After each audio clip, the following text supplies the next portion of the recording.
A very long time ago, inside a castle, the sound of approaching footsteps echoed through the halls as Lyle Carmaine entered the room. Awaiting him was the one known as the Vampire Lord, Dean Nosferatu, who acknowledged that Lyle had done well to arrive.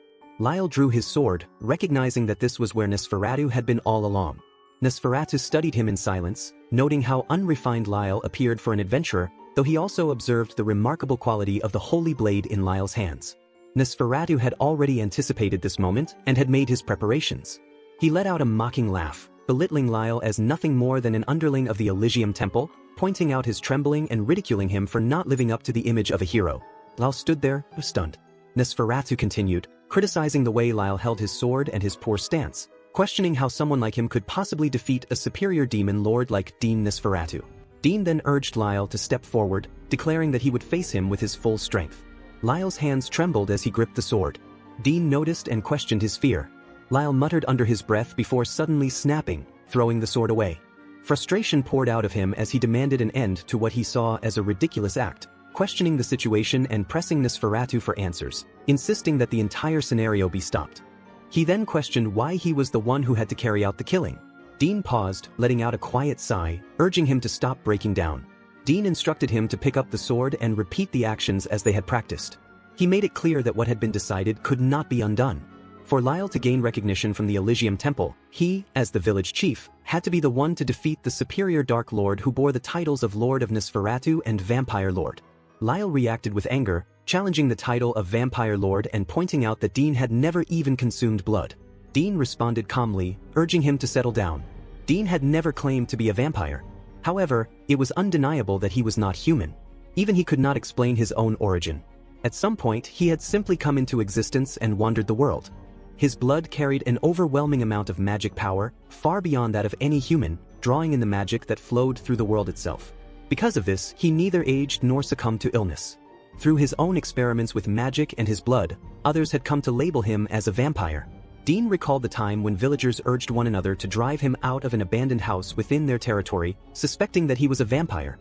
For 50 years, he was treated as a monster, chased away and left to wander. During that long stretch of time, there were no peaceful memories for him to hold onto. After wandering for so long, he eventually came across a castle in a place like this. He wondered if no one was living there and considered settling down within it. He also thought about how the nearby villagers would react to his presence. To his surprise, the carefree villagers were pleased that someone would finally live in the old castle, and the idea sounded good to them. Those same villagers accepted Dean without hesitation, even going as far as making a chair that resembled a throne for him. From that point on, he spent 150 years experimenting in peace. Over time, he came to be regarded as the protective deity of the village.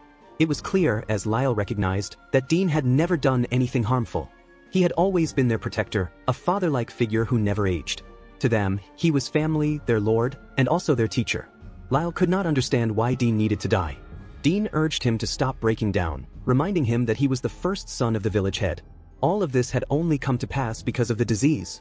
If it had not appeared, none of this would have happened. 1 year earlier, in the royal capital, the disease began to spread. Dark marks appeared across the body, and no matter what was done, the fever only worsened. The great holy knight of the Elysium Temple reassured the people, telling them there was no need to fear as long as they believed in the temple. They were instructed that to cure the disease, they needed faith and repentance, and that doing so would wash away the darkness from their bodies. They were told to drink holy water, as an illness like this would be cured immediately. However, reports soon reached the great holy knight that the number of infections continued to rise. Multiple regions were being affected by the same disease, and those infected were dying one after another. The death toll had already surpassed 10,000, and there was no longer enough space to bury the dead. Upon hearing this, the great holy knight reacted with anger, striking his hand down as he struggled to understand what was happening, questioning why none of the measures were working and what the true origin of the disease could be. There was still one more detail to consider. In the region's gorge, there was a village called Fira, and no deaths had been reported there. From Dean's observation, it was clear that the illness spreading in the royal capital was none other than Shimanu. The parent of an infected child struggled to accept it, recalling how countless people in the capital had died in a short time. Fear spread as they considered the possibility that the same disease could reach their village. Dean reassured them, explaining that he had examined preventive methods based on past epidemics. At the same time, he quietly reflected that he had never encountered something like this before. The people in this area had little contact with the royal capital, leading him to suspect that the disease might have been brought in by messengers or runners. He then instructed that anyone suspected of being infected should be brought to his castle. Since he was not affected by human diseases, he could take care of them himself. Outside the castle, Dean gathered everyone and made sure they understood the situation. He explained that this kind of epidemic was usually airborne, and even someone with a slight fever could spread it. He emphasized the importance of thoroughly washing their hands. Dean then distributed filter masks made from Ranamara grass, reminding everyone to wear them frequently to help purify the air they breathed and to replace them every day. Not long after, Lyle approached Dean with urgency, informing him that his daughter, Alice, had been infected. They quickly brought her to the castle. Dean checked on Alice's condition. She looked at him as he reassured her that she would be fine and would not die. Alice responded with a faint sense of relief. Her condition, however, was more severe than that of the others. Dean regarded her as a resident of Fira village, someone who, to him, could not be replaced, and he had already come to see her as part of his family. Even for Dean, who had lived for 200 years, death was still something that had to be faced. It became even more difficult when it involved someone he considered family. The mistal blood, his own blood, could be used as a medium for magic and also held purifying properties. He gave his blood to Alice, and through that act, he was able to save the village from Shimanu. However, the situation did not end there. The great holy knight spoke to Lyle, the village chief, claiming understanding while stating that the being known as the Lord of Nosferatu had influenced their village. Afterward, one of the men questioned the identity of the Lord of Nosferatu, wondering if it was truly that monster. The great holy knight affirmed it, referring to records from a few hundred years ago that contained eyewitness accounts. That being had been called the Vampire Lord and the Solitary Demon Lord, described as one who drinks blood and manipulates magic, a terrifying existence. Yet, to them, discovering him was considered a blessing. When asked what that meant, the great holy knight explained that it was good news. The Shimanu that had been spreading among humans was being attributed to the Demon Lord, and this information needed to be made known to the public. Later, Lyle struck the table in anger, cursing the news. He realized that those from the Elysium Temple were deliberately spreading claims that their lord was the cause of the Shimanu disease. The official scroll stated that the residents of Fira village were under the influence of his black magic, which was why they had avoided the disease. Lyle understood what that meant. When he had spoken to them about Dean, they had told him that if he wished to deny the testimony, he must take up the holy sword and kill Dean Nosferatu. Only then would the innocence of Fira village be recognized, as decreed by the royal family. Lyle, driven by desperation, asked Dean if there was any possible solution to the Shimanu. Dean responded that if that was the case, then Lyle should kill him. The words left Lyle stunned. Dean continued, explaining that the village was now bound by the decree and that both of them shared the same desire to protect it. Dean gently patted Lyle, telling him that by defeating him, the so-called Demon Lord, he would gain the trust of the Elysium Temple before they could act themselves. He made this request to Lyle not as a lord, but as the chief of Freya village. Lyle broke down, unable to accept why he had to be the one to take his lord's life. He thought about his daughter and questioned what he was supposed to tell Alice, knowing that she had always spoken about wanting to become Dean's bride. Dean reminded him that she was still young, and that when she grew older, Lyle should find her a human husband. Lyle pleaded for Dean to escape, insisting that the Elysium Temple was not something they could deceive so easily. If they began pursuing him, they would surely stand in his way and try to stop them. Dean explained that the Elysium Temple held control over ancient magic and ancient artifacts, gathering enough power to build overwhelming forces. With that strength, they had secured their position among royalty and nobility. Even if he were no match for them, Dean questioned how much longer Lyle could stand against such power. In the end, he made it clear that it was better for Lyle to be the one to kill him. Time quickly ran out as the Holy Knights of Elysium began pounding on the door. When they forced their way inside, they declared their intent to purge him. Lyle, still wavering, raised his sword. Dean gave the signal to act. He then moved toward Lyle, testing his resolve, as if asking whether he truly believed he could win against him. With no other choice left, Lyle forced his sword forward, piercing through Dean's body. Dean noted the pain, remarking that it was sharper than expected. For Dean, living alongside humans had not been a bad experience at all. He had never fathered any children, but having something that resembled a family had been enough for him. He expressed that Lyle had gone through great trouble for his sake and urged him not to let it be wasted. Lyle accepted that responsibility. Soon after, Dean pushed Lyle away and acknowledged him in a manner fitting of a hero. The pain spread through Dean's body, making him realize that perhaps he was not truly immortal. He remained still, waiting, knowing there was still something left for Lyle to complete. Lyle then declared that the evil magician Dean Nosferatu had been defeated, raising his sword as the village chief, Lyle Carmaine, who had brought him down. The holy knights nearby praised Lyle for his actions. From Dean's perspective, Lyle had done well, and his own role had come to an end. What followed would now depend entirely on Lyle. He briefly thought about his familiar bat, wondering if it was still nearby.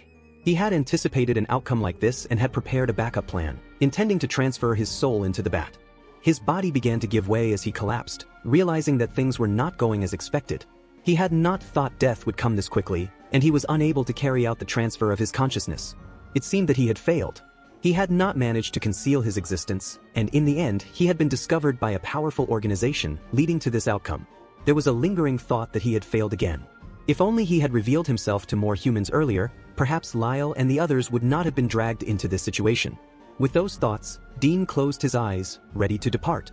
Then, after a brief moment, a voice reached him, offering him the chance to reincarnate, stating that he had fulfilled the conditions to do so and asking if he wished to live in this world once more. He responded with a faint willingness, and the decision was made.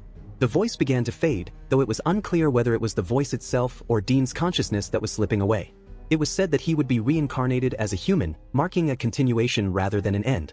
Dean felt as though Lyle had accepted this outcome, though even then he was not entirely certain. That memory, all of it, belonged to his previous life, which he suddenly recalled upon reaching his 10th birthday. Dean recalled the voice that had once asked him whether he wished to reincarnate. Even now, he still wondered what that voice truly meant at the time. Ever since he regained the memories of Dean Nosferatu 3 years ago, he had gradually become used to carrying both his current life's memories and those from his past. He had lived 13 years in this current body, while his former life had spanned 200 years, and he had come to accept both as part of himself. He was once Dean Nosferatu, the Lord of Nosferatu, and now he existed as the second son of a baron. In this life, the boy was known as Yuki-gurashi. He remembered that after being killed by Lyle, he had intended to transfer his soul into his bat familiar. To make that possible, he had taken time to let the bat grow accustomed to his blood and had even prepared spells for the process. In the end, it had failed completely. Still, he refused to accept it as anything more than inexperience, considering it was his first time attempting such a spell and that he had never faced death before.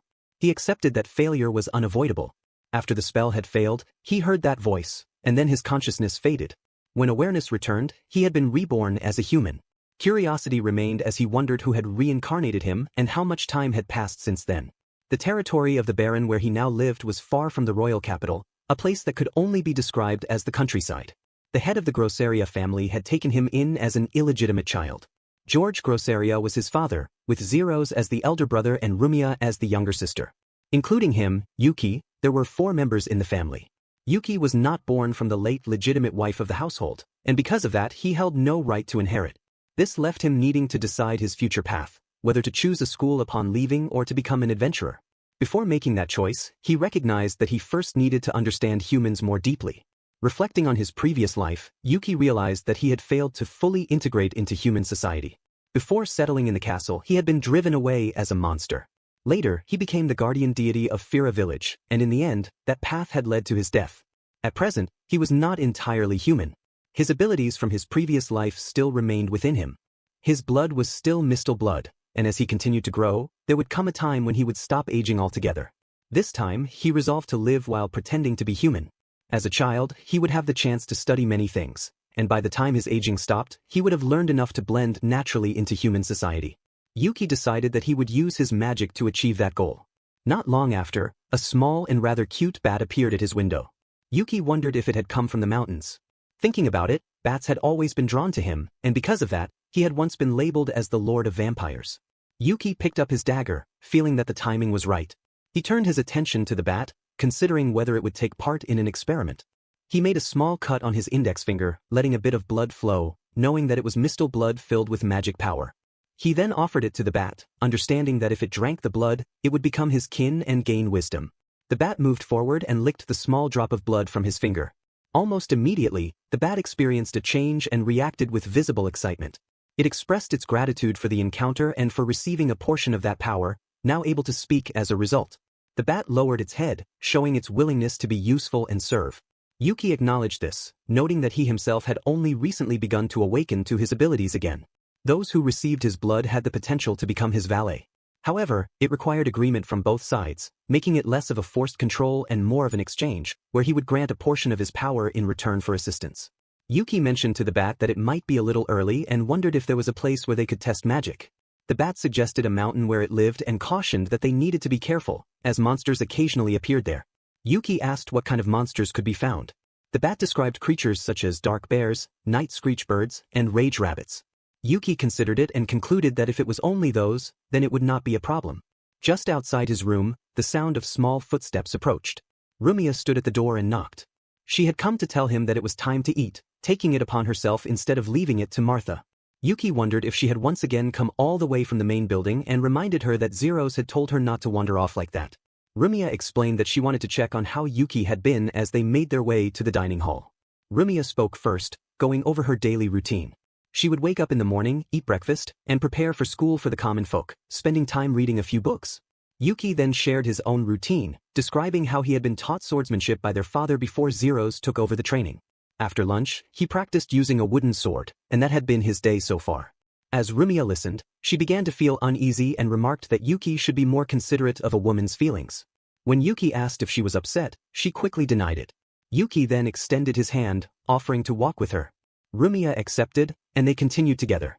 As they walked, Yuki's attention shifted to the strong wind outside. He noted how powerful it was in that area and recalled that the building had already existed even before their father established the Grosseria household. He began to wonder if there might be some kind of magic that could help with that. Rumiya responded that having something like that would be nice. Yuki considered it and wondered if the elder brother from the Lindobear Magic Guild might have something similar. The Lindobear Magic Guild was both a magic school and a research institute, forming a large organization that ensured the continued enrollment of royalty and upper-class nobles. Those who enrolled were regarded as nobility, and the trainees were taught powerful ancient magic. Yuki found himself interested, yet the mention of ancient magic reminded him of the Elysium Temple, and he had no desire to get involved with anything related to it. Lost in his thoughts, he failed to notice Rumiya calling out to him. When he realized, he apologized and admitted that his attention had drifted, asking her to repeat what she had been saying. Rumiya then shared that she had managed to remember what she studied that day and wanted him to listen. Time passed as Yuki spent it with Rumiya, going through her poetry pronunciation practice. The pronunciation was essential for casting magic, and the poems they used had remained unchanged since long ago. Yuki reflected that he should not dwell on his previous life. He remembered how he had once taught the children in that village. Although he had died in a throne room, it had felt no different from a classroom. At some point, the village's knowledge level had reached its peak. After a while, Yuki told Rumiya that their time was up and that he needed to head to his own dining hall, while she should return to the main building's dining hall. Rumiya became downcast, wishing to eat together with him, but Yuki made it clear that it was not possible, something she already understood.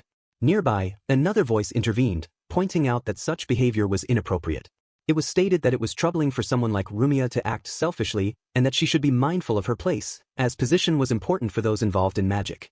The man before them was Kachel, someone their father had hired for the purpose of Zeros' enrollment into the guild. His presence made Rumiya uneasy, and fear could be seen in her reaction. Kachel addressed Yuki, explaining that he might not fully understand, but people were born with a fixed social status. Yuki responded calmly, showing that he was already aware of such structures. He laid out the ranking according to species, placing humans at the top, followed by elves and then beastmen. He also mentioned that intelligent monsters had their own hierarchy, with liches and vampires at the highest level, followed by others. Kachel fell silent for a moment, clearly taken aback by the response. After regaining his composure, he shifted the topic and asked about the ranking within a noble household. Yuki answered without hesitation, explaining that in the Grosseria family, the highest position belonged to the head of the family, their father. Next was the legitimate wife, regarded as the mother, followed by the elder brother Zeros, then Rumiya. Beneath all of them were the illegitimate children, including himself, Yuki Grosseria. Kachel pointed out that there was a mistake in that explanation. He emphasized that an illegitimate child should not even carry the family name. Yuki responded with calm composure, offering an apology for any perceived disrespect. From behind him, Rumiya stepped forward to support her brother, insisting that Kachel correct himself, affirming that Yuki was indeed her brother and a rightful member of the Grosseria family. Kachel then turned his attention to Zeros and questioned him directly, asking whether that claim was true. Zeros showed visible unease. Yuki, noticing this, quietly wished that his brother would not be put on the spot. Kachel pressed further, directing the question again to Zeros as the legitimate child of the noble family, asking for his opinion and whether he had already forgotten the proper order. Under pressure, Zeros gave his answer, stating that an illegitimate child was no different from a commoner by blood. He declared that it was unacceptable for a noble to share the same table with them, as it would go against their status. In his view, nobles needed to maintain that level of awareness. Kachel responded with a satisfied expression, presenting Zeros' words as confirmation. Rumiya reacted with clear anger at what had just been said. Yuki gently patted Rumiya on the back, guiding her with a calm presence as he made it clear that she needed to head to her own dining room. He reminded her to be careful not to eat where he would be, as he planned to take his meal at a different table with Martha. Rumiya continued forward, tears forming as she accepted what had been said and moved along with Kachel and Zeros. As they were leaving, Yuki raised one final question to Sir Kachel. He brought up the Elysium Temple, specifically asking about the time when they had discovered ancient magic artifacts and how many years had passed since then. Kachel's expression tightened with anger at the mention. The name of the Elysium Temple was treated as something forbidden. Yuki reacted with surprise at the sudden shift. Kachel, after a brief moment, steadied himself and chose to respond. He stated that it had been 220 years since the discovery made by Elysium. He added that giving such an answer was an act of mercy, implying that asking such a question elsewhere would be considered deeply improper. With that, Yuki was left alone, reflecting on what he had just learned. The fact that the Elysium Temple was treated as taboo stood out to him, making it clear that the world he had awakened into was still filled with unknowns. After finishing his meal, Yuki expressed his appreciation for the food, finding it satisfying and wishing there had been a little more. The woman beside him explained that it was simply what had been left over from the main building. That woman was Martha, a maid who lived apart from the main mansion and took care of Yuki. Stepping outside, Yuki noticed his father and Rumiya. Rumiya was practicing her magic, carefully reciting a chant as she formed a small sphere of lightning. Their father, George Grosseria, observed her progress and acknowledged that she had improved, noting how well she could now perform the chant. Rumiya, having put in the effort, continued with quiet confidence, though she remained aware that there were others capable of even greater feats. From where he stood, Yuki watched and recognized that Rumiya's hard work was beginning to show results. George then demonstrated his own ability, activating lightning magic and producing a much larger and more powerful display. Yuki observed that both the chants and their effects had not changed since the past. They had neither improved nor declined. It had already been 220 years since the Elysium Temple's discovery. He began to piece together the timeline, realizing that around 200 years had passed since his death. The Elysium Temple had discovered ancient magic and artifacts 220 years ago, and he himself had died 20 years after that event. That meant 2 full centuries had passed since his previous life ended. With that understanding, he accepted that Lyle and Alice were no longer alive. He let out a quiet sigh, recognizing that nothing could be done about it, though it was still difficult to fully accept. Even so, many things remained unchanged. The name of the country had shifted over time, yet the structure of common magic and its grammar stayed the same. Society itself had not undergone significant change either. Yuki would have expected this era to feel closer to his own, but instead, the system remained familiar. Even now, ancient magic was restricted to a select few, mostly those of higher status. That was why Kachel displayed it with such pride. His brother, Zeros, was also preparing to join the Magic Guild. Yuki began to wonder what had taken place over the past 200 years and came to the decision that he needed to find out for himself. The Elysium Temple had fallen from grace and was now regarded as something taboo, and he wanted to understand the reason behind it. At the same time, he had no desire to encounter those people again. There was a library in the main building, and Yuki thought that he might be able to uncover some answers there. However, he quickly remembered that, as an illegitimate child, he had no right to enter the main building freely. If he wanted access, he would need to come up with a plan. He then considered that he should experiment with his own abilities, as doing so could help him carry out that plan. At the same time, he felt like eating meat, since his dinner earlier had not included any. While testing his magic, he decided it would also be a good opportunity to go hunting. Before that, he thought it would be best to review his own abilities and check his status. Normally, his status remained hidden, but once he entered school, it would likely be examined. His true status revealed that he was 13 years old, with his race listed as unknown. His endurance, strength, and dexterity were ranked at B, his agility at A, and his magic at S. His skills included float, mistle blood, conceal presence, ice magic, follower contract, comprehend language, as well as erosion and purification. After reviewing them, he considered that it should be sufficient. Later that night, he quietly stepped out through his window and activated his flight ability, allowing his body to float as if weightless. The guards did not notice his movement, and his concealment ability seemed to be working effectively. He decided that he would return before morning. Yuki continued onward until he reached the mountain. There, the small bat greeted him with visible excitement, having anticipated his arrival. Yuki directed the bat to lead him to a suitable place where he could practice his magic and hunt animals. Before doing so, the bat asked for his master's name. Yuki gave his name and then asked the bat for its own, only to find that it did not have one. The bat then requested to be given a name. Yuki thought for a moment before coming up with a simple suggestion, asking if the name Dick would be acceptable. Dick showed clear happiness after receiving his name, expressing gratitude and accepting it as a good one. Yuki explained that it was the name of someone from his past, a figure he remembered as a father. That memory led him back to his previous life, where Dick had once thanked him, Dean, for having lived a fulfilling life and had entrusted him with a final request, to look after his son, Lyle. The bat then pointed out how young Yuki appeared now. Yuki brushed that aside, choosing not to focus on such details, and instead asked what kind of prey could be found in the area. From above the trees, they spotted a target, a large rabbit. The bat observed that such creatures were extremely cautious. Yuki recalled that their horns and kicks were strong, making them dangerous in close combat. He decided that he would not engage directly and instead chose to test his magic. Dick raised a concern about using fire, noting that flames would be too bright and wind-based attacks would create too much noise. Yuki reassured him that this would not be an issue, as his specialty was ice magic. He placed his hand against a tree and activated a freezing net. Ice began to spread downward along the trunk, reaching the ground and quickly catching the large rabbit's foot. The creature attempted to escape, but the freezing effect secured it in place. Yuki recognized that his magic was well suited for traps and stealth. It produced neither sound nor light, allowing targets to be captured before they could react. As the immobilized rabbit was drawn closer by the freezing vines, Yuki lifted his dagger and ended it with a single strike. Afterward, he hung the rabbit, allowing the blood to drain. Dick reacted with excitement, recognizing how impressive Yuki's magic was and admitting that even he would not be able to escape from something like that. Yuki regarded it as nothing more than simple magic, but Dick continued to see its value, noting that it produced neither light nor sound, making it nearly impossible for prey to detect. In environments like the mountains, it was an exceptionally effective form of magic for survival. Even so, Yuki acknowledged that it still could not compare to ancient magic. Memories from his past resurfaced, recalling the ancient magic used by the Elysium Temple. A scene played clearly in his mind, where two thieves begged for their lives before a priest, promising never to steal again. Despite their pleas, the priest carried out a spell without hesitation, ending their lives. To the priest, those who disrupted the order of society could not be spared. It was in that moment that Dean Nosferatu had witnessed an entire group of bandits being eliminated effortlessly. Ordinary magic required incantations and the channeling of magical energy to function. Yuki's ice magic, though simplified, could still be used repeatedly with efficiency.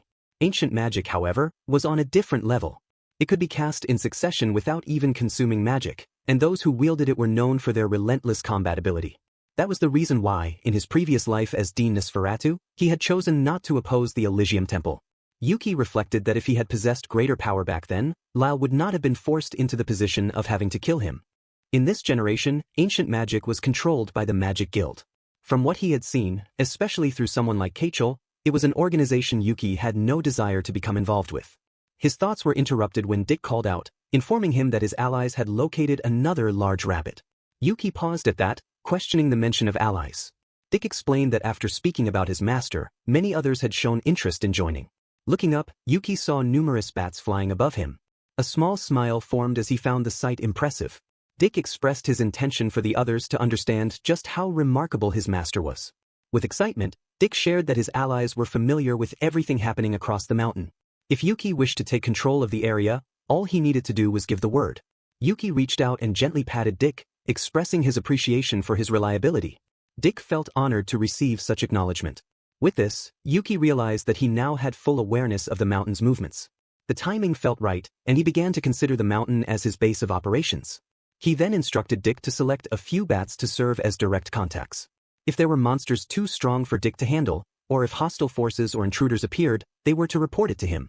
When that time came, he would step in and use his power. Dick accepted the task with gratitude and then guided Yuki toward the location of another large rabbit. Yuki reviewed his abilities once more: Mistal Blood, Float, Conceal Presence, Ice Magic, Follower Contract, and Comprehend Language, and confirmed that he could use them all effectively. With these abilities, he intended to continue living as if he were an ordinary human. As he prepared to hunt further, he wondered how much more he could gather before returning home, knowing that all of this was part of his plan to eventually gain access to the main building. After that night, Yuki returned to the mansion, where Kachel was waiting. His presence made it clear that he was questioning what Yuki had been doing. Kachel addressed him formally, calling him Lord Yuki. Yuki responded in kind, acknowledging him as Sir Kachel, while quietly thinking that this reaction was expected. Yuki explained that he had gone hunting. He stated that he had brought back the prey he caught using traps he had set in the mountain and that he intended to have Martha prepare it for him. Kachel reacted sharply, questioning how he could act in such a way. Yuki calmly explained that he lived far from the main mansion and rarely had the chance to eat meat, so he simply wanted to treat himself. Kachel criticized him, calling his actions selfish and reminding him of his status. He emphasized that, as an illegitimate child, Yuki was no different from a servant. From that perspective, when a servant hunted, the proper conduct would be to present the prey to their master. He insisted that Yuki should learn to behave like the other servants. Yuki turned away from him and continued walking, stating that he wanted to have the meat processed and asking to be excused. Kachel raised his voice in frustration, unwilling to let the matter end there. At that moment, Lord George approached and asked about the situation. Upon seeing Yuki, he showed a warm reaction and asked where he had been. Yuki answered that he had gone hunting in the mountains. Before the explanation could settle, Kachel interrupted, urging Lord George to listen and pointing out that Yuki intended to keep the prey for himself. Lord George responded by stating that if Yuki had caught the prey, then it belonged to him. He acknowledged the 2 large rabbits Yuki had brought back and recognized the achievement, noting that catching such creatures required skill and courage. He expressed that Yuki showed clear talent. Yuki responded with gratitude toward his father. Lord George had earned his noble status through his mastery of martial arts. Even now, he continued his training without neglect, yet still found time to acknowledge Yuki's efforts. For Yuki, who had never known a father figure in his previous life, there was a growing sense of appreciation toward Lord George. Lord George reminded Yuki not to push himself too far, noting that the mountain was filled with dangerous beasts. Kachel, however, remained dissatisfied and voiced his disapproval. He rejected the idea of praising what he saw as selfish behavior from an illegitimate child like Yuki, questioning whether such a response was appropriate for an aristocrat. Lord George saw no issue in it. From his perspective, his child had gone out, hunted, and successfully brought back wild animals, and he found nothing wrong with acknowledging that effort. Kachel responded by reminding him of the terms under which he had been hired. He emphasized that his role was to do everything necessary to ensure that Lord Zeros would gain entry into the Lindbell Magic Guild. In return, Lord George had agreed not to interfere with his methods of instruction. He pressed the point, asking if that had not been their agreement. Lord George acknowledged that it was true. He accepted the reminder and expressed his understanding, deciding that he would withdraw and return to the royal capital. At that moment, Yuki stepped forward, acknowledging that he was at fault. He admitted that he lacked a proper understanding of his position and discipline. With that, he presented the 2 large rabbits he had caught to his father. He then requested permission to enter the library as compensation. He explained that, as Sir Kachel had pointed out, he still lacked awareness of his standing, and gaining knowledge would help him correct that. Lord George reacted with surprise, wondering how far Yuki had thought things through. Yuki simply maintained a calm expression, though internally, everything was unfolding according to his plan. He had anticipated that Sir Kachel would cause an issue if he approached from the main gate. Over the past 3 years, he had memorized his father's training schedule, ensuring that his return would align with a moment when the situation would be noticed. The plan had been carefully arranged to succeed. Lord George granted him permission to use the library. Turning to Kachel, he pointed out that since Yuki had expressed it in that manner, there should be no objection. Kachel showed clear reluctance and discomfort but ultimately gave his agreement, even if it was done unwillingly. Later, Yuki found himself inside the mansion, quietly satisfied that his plan had worked as intended. As he moved through the halls, he noticed Sir Kachel stepping out of the library. Their eyes met briefly, and Yuki wondered what was troubling him. Butler Neil greeted Yuki, informing him that he had been expecting him, as Lord George had already explained the situation. Neil had served the mansion for many years. It was said that in his youth, he had even accompanied George onto the battlefield.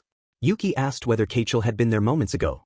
Neil answered while remarking that Kachel seemed to lack any real understanding of how to act as a tutor. He then asked Yuki what kind of books he wished to read. There were not many available, as books were considered valuable items. Yuki requested books about the history of the country. Neil showed a hint of curiosity, wondering if Yuki could actually read them. Yuki gave a modest response, suggesting that he could manage. As Yuki tried to open the bookshelf, he found that it would not move. He mentioned this to Neil, who replied that he had already unlocked it. Yuki questioned this as it still refused to open. Looking closer, Yuki noticed the mechanism and realized that the door had been sealed using a magic tool. The realization struck him that Kachel had been inside the library earlier. After Neil took his leave, Yuki understood that raising the issue with him would accomplish nothing. Confronting Sir Kachel directly would only cause trouble for the family's name, especially within aristocratic circles. The situation left Yuki with a quiet sense of frustration, as he still struggled to fully understand human behavior. To think that Kachel had gone so far as to block his access to books using magic tools left him with little choice. It had been some time since he last used this method. He cut his index finger slightly, allowing his blood to flow, and activated Mistal blood hacking. By using his magic-infused blood, he interfered with and disrupted the magic sustaining the lock. It followed the same principle as when he had used his blood to cure Alice from the Shinmanbia disease. He analyzed the internal structure of the spell, confirming that the magical lock was placed on the bookshelf door. By interrupting the flow of magical energy, he successfully broke the lock and opened it. Yuki then noted to himself that he would restore the lock later. Neil returned to the room, bringing tea for Yuki, and his attention briefly fell on the book Yuki was reading. Yuki calmly noted that it was fine, as he did not want the tea to spill over the pages. At the same time, Neil's gaze shifted toward the bookshelf lock. The magic tool had been placed back upside down, a result of Yuki restoring it in haste. Neil remarked that even a tutor could make mistakes. Yuki responded with quiet curiosity, as if considering the remark. Neil then reflected on the seal itself, recalling that he had encountered the same kind of spell long ago on the battlefield. Back then, it had taken 3 magicians working together to break it. Yuki responded by noting that such a spell could not be undone by a single person, subtly questioning whether it had truly been Sir Kachel's doing. Yuki then asked whether Neil held any dislike toward Sir Kachel. Neil brushed it off, saying that his words had slipped unintentionally, and added that someone as capable as the tutor would not normally act in such a way. Yuki chose not to press further and returned his focus to the book. After an hour of reading, he came across information about the Elysium Temple. They had once discovered what they called a holy ground and rose as a powerful magical organization. By using ancient spells and magical artifacts as weapons, they built a strong reputation. Yet, despite all that power, they eventually fell, which left Yuki questioning how such a thing could happen. He considered the strength of the Elysium Temple and compared it to that of ordinary humans, wondering how humans had managed to bring about their downfall. The cause was tied to the temple's interference in the territorial conflicts between smaller kingdoms. During that time, internal struggles for power divided the organization into multiple factions. Each faction aligned itself with different kingdoms, leading to wars across several nations. With their access to ancient magic and powerful artifacts, victory should have been easily within their grasp. However, once the battles began, their magical weapons suddenly ceased to function. No one understood the reason behind this failure.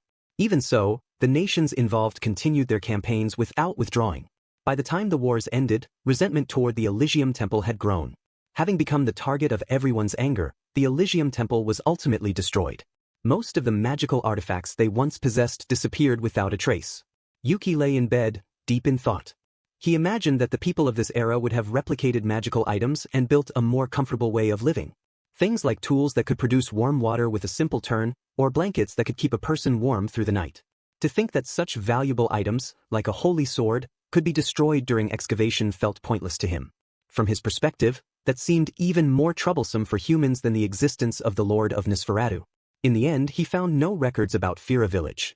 The history book only stated that the Elysium Temple had been destroyed, and that the Lindbell Magic Guild had taken responsibility for managing ancient magic to prevent such incidents from happening again.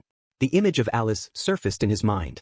If he wanted to learn more, he realized that he would have to go to the royal capital. The libraries there would be much larger, and there would likely be historians who could provide answers. Through them, he might uncover the fate of Fira village and its people. He considered what he should do next, narrowing his choices down to 2 paths. The first was to leave the house and enter a school. Since he would not inherit the Grosseria family, he could go to the royal capital and enroll, using that opportunity to learn the general knowledge of the current world. Afterward, he could become an adventurer, moving from place to place. That way, he could conceal the fact that he did not age, regardless of where he came from. The second option was to leave the house and directly search for the ruins of Fira village. The war had broken out after his death as Dean Nosferatu, and if he could find any descendants of Alice, he might be able to gather information from them. As he thought it through, he realized that he did not necessarily have to choose only one path. It was possible to pursue both. He decided that it would be best to consult his father about it later. Just then, a loud voice echoed from outside, celebrating Lord Zero's. Curious, Yuki moved to the window and looked out, spotting a red carriage, a post carriage. Lord George noticed him at the window and called for him at the right moment, asking him to come down. There was important news regarding Zero's, and he wanted Yuki to hear it as well. Sir Kachel appeared to be in high spirits, showing a rare sense of satisfaction as he regarded Yuki, making it clear that he should feel proud to have such an accomplished elder brother. Yuki found himself unsettled, unable to recall ever seeing Sir Kachel in such a cheerful state before. Lord George then turned his attention to Yuki, asking if he was familiar with the Lindbell Magic Guild, as they had just sent remarkable news concerning Zero's. Yuki noticed that his father also seemed pleased. He then turned his attention to Zero's, wondering if he had been accepted as an apprentice into the guild. However, that was not the case. Instead, Zero's revealed that a member of the royal family, the 8th princess, Iris Rischa, would be coming to observe him and witness a demonstration of his abilities. This was something Yuki had not expected. It was further explained that the princess herself would be joining as an apprentice. Yuki reflected on this, realizing that even members of the royal family could become part of the magic guild. From that, he understood that her visit was not merely personal, but that she would be acting as a representative of the guild to assess Zero's capabilities. Zero's acknowledged that this interpretation was accurate.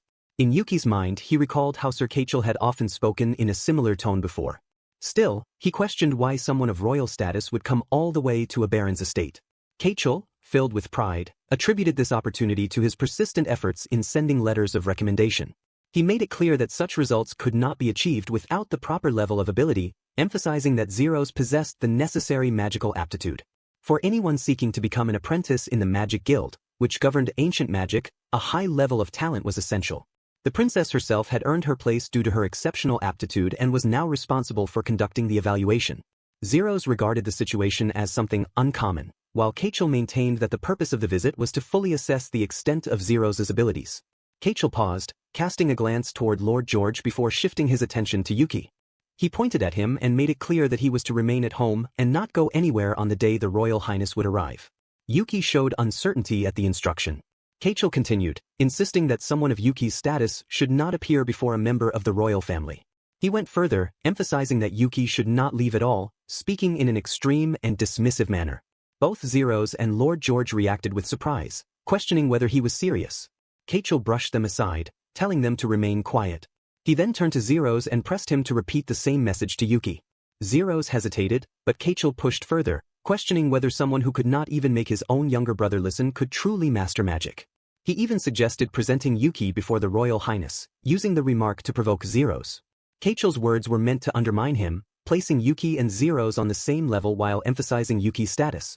The tension showed clearly on Zero's face. Zero's bore blonde hair inherited from their father and blue eyes from both their father and his legitimate wife. His appearance closely resembled their father, making it difficult for Yuki to hold any resentment toward him. Even so, Zero's, against his own will, spoke firmly. He explained that the Royal Highness belonged to the royal bloodline of the country, and that it would be unacceptable for someone of lower standing to present themselves before such a figure.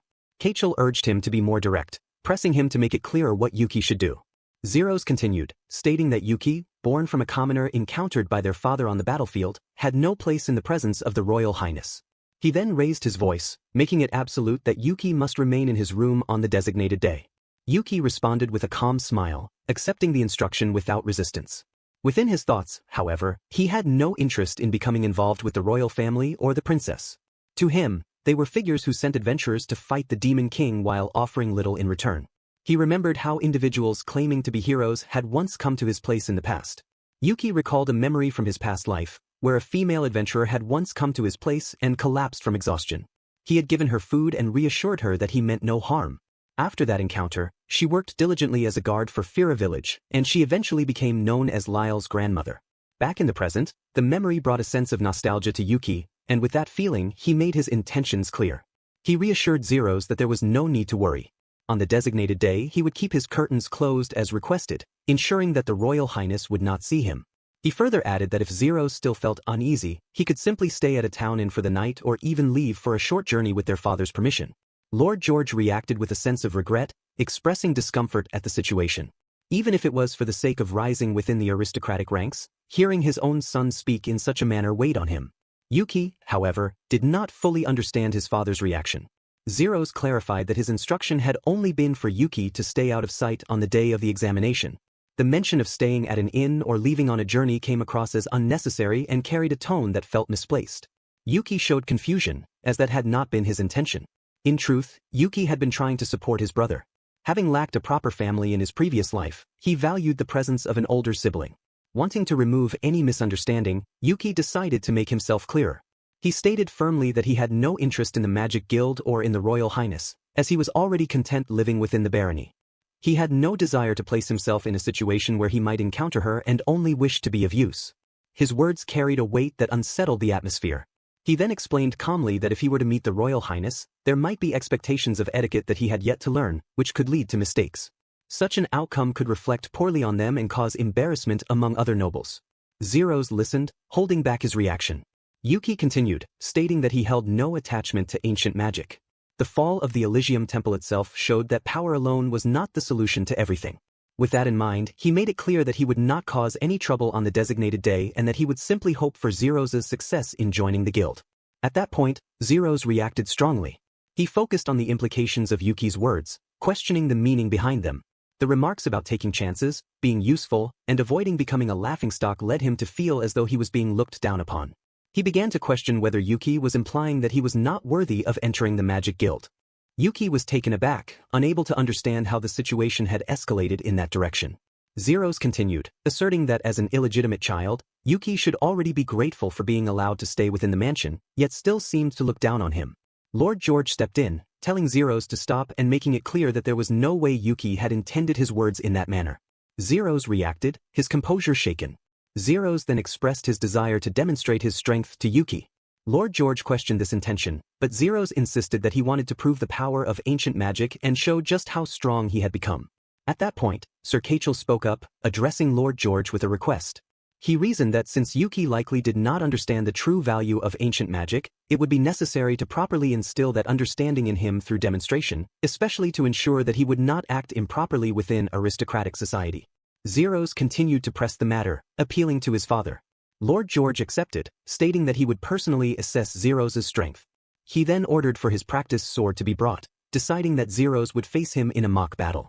Yuki attempted to step forward, but Lord George instructed him to remain where he was and observe the match between them. Before the fight began, Lord George informed Sir Kachel that the servants were not allowed to witness the use of ancient magic and asked if that arrangement was acceptable. Kachel agreed with satisfaction. Kachel then took on the role of judge, establishing that the first one to drop their sword would be declared the loser. Both sides accepted the condition.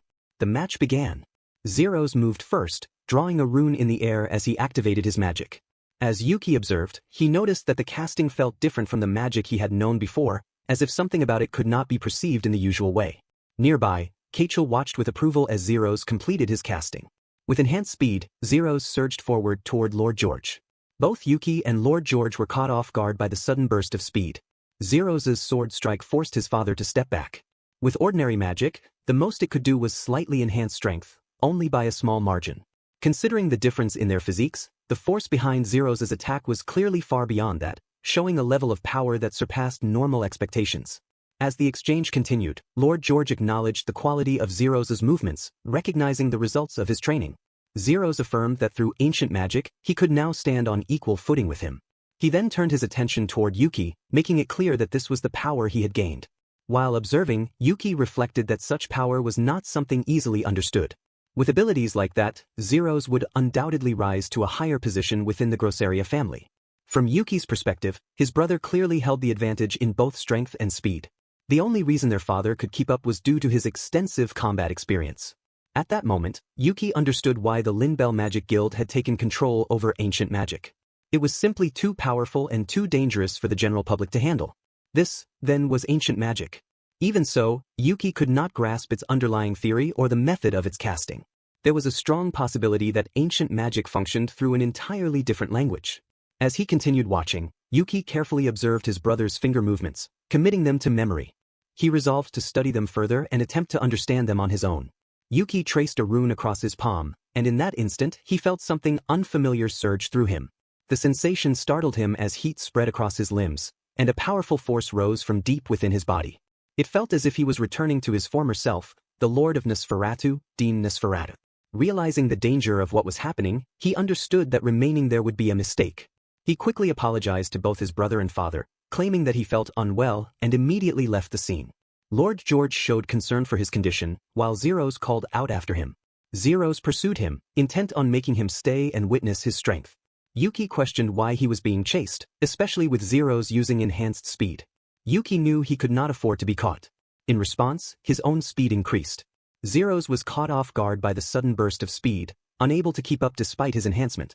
Confusion set in as the distance between them widened. Yuki moved ahead and leaped upward toward a nearby window.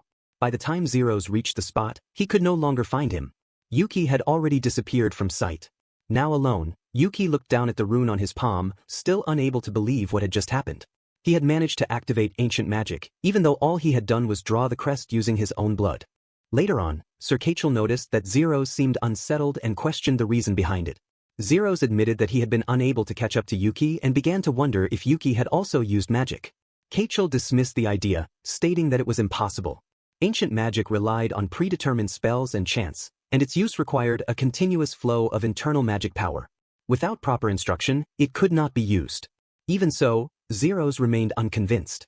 Kachel leaned closer and reminded him that he himself had only recently learned to use enhancement and likely had not mastered it yet. He assured him that once fully controlled, he should be able to dominate a mock battle without issue. Zeros clenched his fist, still uneasy, admitting that there were times when he felt he might not be able to surpass Yuki. Kachel chose to set the matter aside for the moment, stating that they would discuss it later. He made it clear that he would ensure that Yuki would not become an obstacle once Zeros demonstrated his true ability as expected. Zeros accepted those words, though the feeling lingered. Meanwhile, from a nearby window, Yuki quietly observed the situation and reflected on how close things had been. He remained inside his room, watching as the rune on his palm gradually faded. The realization lingered that simply drawing it had been enough to activate the spell. He recalled how, in his previous life, he would often cut his index finger to write notes on his hand or on parchment. Back then, Lal had found the habit amusing, associating it with the traits of a vampire. Now, Yuki understood that this connection might hold more meaning than he had thought. He resolved to investigate ancient magic further. Afterward, he quietly apologized to Martha for catching her off guard earlier, having entered while she was not properly dressed. Martha responded, pointing out that such an apology felt lacking considering he had entered while she was changing. She expressed how startled she had been, while Yuki sincerely acknowledged his mistake and apologized again. Martha admitted that she had felt relieved the moment she realized it was him. Yuki found that reaction somewhat unexpected, but before he could continue, Martha brushed it aside, explaining that it was fine because she had already pledged her loyalty to him. She then recalled how, when her mother fell ill and had to leave her position at the barony, Yuki had spoken to his father to have her employed in her place. Without that help, both she and her mother might have ended up with nowhere to live. In the past, Martha's mother had been the only one willing to care for Yuki. Because of that, he could not bring himself to abandon someone who had been close to him since childhood. It was also a time when the barony had been more lenient, before Sir Kachel's arrival. Yuki then reflected on whether it might have been too much for Martha to take care of him while living so far from the main mansion. Martha responded by mentioning that he regularly visited her mother. Yuki admitted that he had grown tired of staying in the mansion all the time, especially since there was no one there he could truly talk to. Martha shared that her mother's condition had noticeably improved whenever Yuki came to visit, though Yuki considered it nothing more than coincidence. Martha seemed to question that idea. Even so, she reaffirmed that her loyalty remained with him. Yuki found her persistence notable and remarked that he had never seen her as merely a servant. Martha responded that this was something he had always told both her and her mother. Yuki then clarified that, despite being watched closely by his older brother and Sir Kachel, he saw Martha not as a servant but as a companion who lived alongside him in the mansion. Martha smiled at that, and the two shared a simple gesture of understanding. She accepted his words, acknowledging them fully. After a moment, Yuki pointed out that she had yet to react to the fact that he had entered through a second-floor window. Martha expressed that she already knew how remarkable Lord Yuki was, and Yuki responded with quiet curiosity. Martha recalled moments from the past, remembering how Yuki had protected her when she was still easily frightened, driving away bugs with magic or healing her burned hand. After those moments, he would always insist that it remain a secret. She reflected on how many secrets she now carried because of him. Yuki apologized for that, but Martha lightly pointed out that this situation was no different, as it would also be another secret to keep. Yuki accepted that and entrusted her with it. Martha then brought up another matter, pointing out that he had entered while she was changing and asked what he had to say about it. Yuki acknowledged her beauty without hesitation. In response, Martha offered, as a gesture of appreciation, to wash his hair. Yuki declined, mentioning that he had already taken care of it earlier. In the middle of their conversation, Lord George arrived. He informed Yuki that when the Royal Highness came, he would allow him to stay at a town inn if needed. In truth, there was no need for him to go that far. Lord George explained that Yuki could simply remain in his room and keep the window closed, as that was what the tutor from the Magic Guild had advised. As he spoke, there was a trace of unease in him. Yuki reassured his father that he had no objections to the arrangement. He then stood up and added that Martha would accompany him as well, assuring Lord George that there was nothing to worry about. Suddenly, Lord George stepped forward and embraced Yuki, offering an apology. He admitted his own shortcomings, believing himself unfit to act as an aristocrat, and regretted putting his own son in such a situation. Yuki felt a bit uneasy and pointed out that Martha was watching. Martha quickly turned away, insisting that she was not, and encouraged him to continue. Yuki accepted the moment as it was. He had always believed that it was his role to comfort others, especially children. Yet in that instant he realized that being the one receiving comfort was not a bad feeling. In his previous life he had never known what it was like to have parents. Now he had a father, a younger sister like Rumia, an older brother like Zeros, and Martha by his side. Those alone were enough to make him feel grateful for being reborn as a human. After things settled, Yuki expressed his gratitude to his father, assuring him that he would be fine. Lord George responded by saying that arrangements would be made to avoid any inconvenience, and he entrusted Martha with looking after Yuki. Yuki felt moved, finding that his father's words were already more than enough. Martha accepted the responsibility, assuring that she would take care of Yuki. They both showed respect as Lord George took his leave. Meanwhile, in Zeros' room, Kachel questioned whether he was still thinking about what had happened with Yuki. Zeros admitted that he was. Kachel reaffirmed his stance, insisting once again that Yuki could not possibly use ancient magic, as such power could only be wielded by those specifically chosen for it. Zeros acknowledged the words, yet the unease within him did not fade. Sir Kachel let out a quiet sigh, noting that it was natural for Zeros to feel cautious toward Yuki. He then directed Zeros' attention to their father's reaction, pointing out that Lord George seemed more concerned about Yuki. To him, it appeared as though the Baron had already been influenced by Yuki, which he interpreted as a sign that Yuki was aiming to surpass Zeros as the heir. Those words weighed on Zeros, making him feel diminished. Kachel urged him not to overlook the matter. He continued by explaining that Yuki had been gradually turning servants into his allies. He brought up the recent incident where Yuki had attempted to share the prey he hunted with a servant, presenting it as clear evidence of his intentions. To Kachel, the situation was obvious. If left unchecked, the outcome could become unpredictable. Zeros grew concerned, beginning to question whether Yuki truly intended to overtake him. Kachel reassured him that such struggles were common within aristocratic families. With a sharper tone, Kachel emphasized that it was unacceptable for someone of Yuki's position to aim for control over the very family that had taken him in, especially if it stemmed from a belief that he was superior to the rightful heir. He insisted that Yuki needed to be shown the true extent of Zeros' strength. Shifting his tone, Kachel then presented himself as Zeros' ally, claiming to be the only one standing on his side. He portrayed Yuki as a threat to the barony, suggesting that he was attempting to take everything for himself. Kachel then lowered himself, acting as though he was unworthy due to his limited magical ability, while still expressing trust in Zeros. This approach prompted Zeros to respond, affirming his trust in Kachel without hesitation. A faint smile appeared on Kachel's face. Kachel then instructed Zeros to repeat a set of words while holding the amulet he had given him. Under that influence, Zeros complied, repeating the statement that framed Yuki as his enemy, someone he would have to confront no matter the cost. As he spoke, it became clear that Zeros was being completely guided by Kachel's influence. Confident in his manipulation, Kachel believed that regardless of Yuki's actions, he would not be able to surpass Zeros. With that assurance, he felt certain that the upcoming test on the designated day would proceed in Zeros' favor. After some time, Yuki and Neil arrived near the staircase. Neil noted that the timing was appropriate, as he had a message to deliver from Lord George. The message was that Her Royal Highness would arrive in 5 days. Yuki was permitted to stay at the Town's Inn starting the day before her arrival. In addition, beginning the following evening, Yuki was prohibited from going to the mountain, as it had been designated as one of the candidate locations for the upcoming test. Yuki responded with a calm smile, acknowledging the instructions. In his mind, he noted that the mountain had now become a restricted area. Although he had intended to continue experimenting with ancient magic there, he accepted that it could not be helped. He quietly resolved that he would slip out of the mansion again that night. Until then, he decided to verify what he could within his room. He recalled that his brother Zeros cast ancient magic by drawing a crest in the air and following it with a chant. Yuki carefully reviewed the movement of Zeros' fingers when drawing the crest. However, the chant itself remained unknown to him. He reasoned that it was likely a different language used exclusively for ancient magic. Despite that, when Yuki had drawn the crest himself, he had not spoken any chant, yet the magic still activated, enhancing his body. The reason behind that remained unclear to him. He chose to start from the beginning.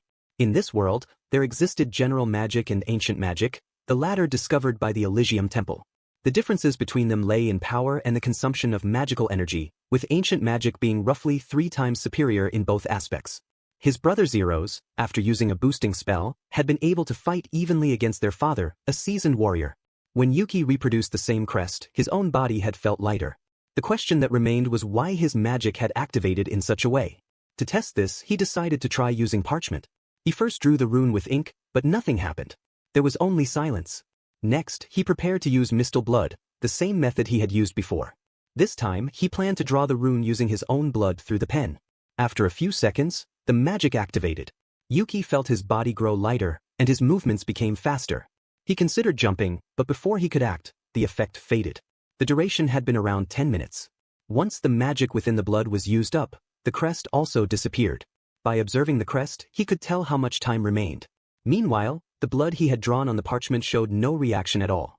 From that, he concluded that parchment could not be used to produce the boosting effect. He reasoned that the cause must be his mistal blood. To confirm, he checked his status screen.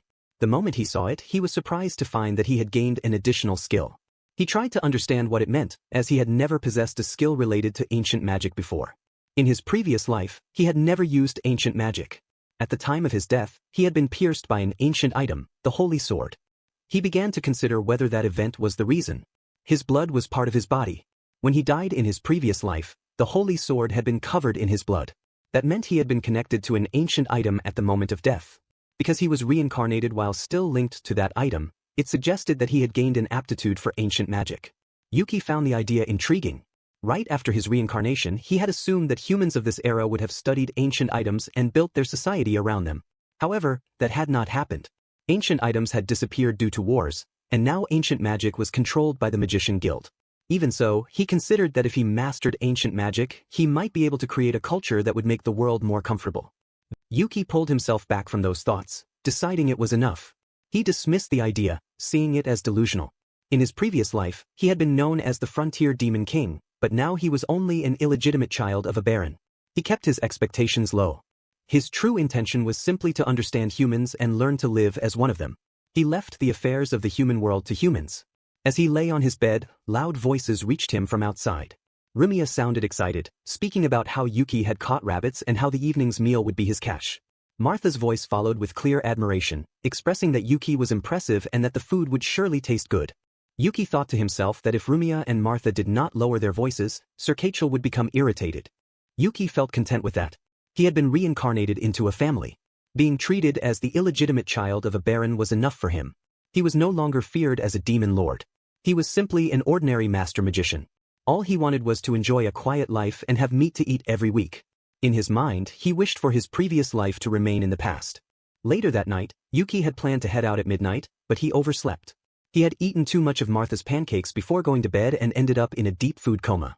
It became clear that his 13-year-old body required proper nutrition and plenty of rest. He noted to himself that the mountain was restricted during the afternoons, so he decided to conduct his research in the morning instead. When night came at the mountain, Dick greeted his master. Yuki expressed his appreciation for Dick coming. Above them, a swarm of bats screeched together, gathering to greet him. Yuki acknowledged the gesture and had Dick send them back, not wanting to draw attention with something unusual. Dick immediately complied. Yuki then instructed Dick to have the others guard the area while he conducted his experiment. With that arranged, he was free to test his abilities without concern. The experiment he had attempted earlier at the mansion involved boosting his power twice. Now, he intended to see the results more clearly. He took a step forward and then dashed. The speed surprised him. Everything around him blurred, and his senses struggled to keep up. The sensation was overwhelming, yet he continued. He pushed further and leapt high into the air. At that moment, he felt a familiar sensation, similar to when he had flown using magic in his previous life. After about 10 minutes, the effect faded. He found the result impressive. Yuki reflected on how his brother Zero's cast ancient magic by drawing crests in the air while chanting. Since chanting required the use of one's voice, it limited the user to casting only one spell at a time. However, Yuki did not have that limitation. By using Mistal Blood, he could draw multiple crests and activate several spells at once. He found the process surprisingly enjoyable. Curious about the limits, he wondered what would happen if he used 3 boosts at the same time. He decided to try it. Moments later, he collapsed. Pain spread through his body, leaving him unable to feel or move his legs. It became clear that the strain was too much for a 13-year-old body to handle. About 10 minutes later, Yuki's entire body trembled as he struggled to catch his breath. He recognized that the effect had finally worn off. At that moment, Dick appeared and checked on him. Seeing Dick, Yuki reflected that using 3 spells at once was beyond his current limits. At the same time, a new thought crossed his mind, wondering what would happen if he drew a crest on Dick's body instead. Dick showed interest in the idea and encouraged Yuki to try it on him. Yuki hesitated briefly, confirming if he was truly willing. Driven by curiosity, Yuki proceeded and carefully drew a crest on Dick's body. He instructed Dick to remain still as he completed the marking. Once finished, the crest was visible on Dick's wings. Yuki observed closely and checked for any unusual sensations. Dick confirmed that something felt different. Yuki decided that it would be safer to remove it immediately. However, Dick reacted quickly and refused. In the next moment he suddenly took off at incredible speed, flying upward with ease. The sensation overwhelmed him as he experienced the effect firsthand. Yuki realized that caution was necessary, as such speed would be difficult to control. He warned Dick to be careful of obstacles like trees. Dick, however, felt confident, noting that even his sound-based abilities had grown stronger. He was amazed by the level of power Yuki possessed.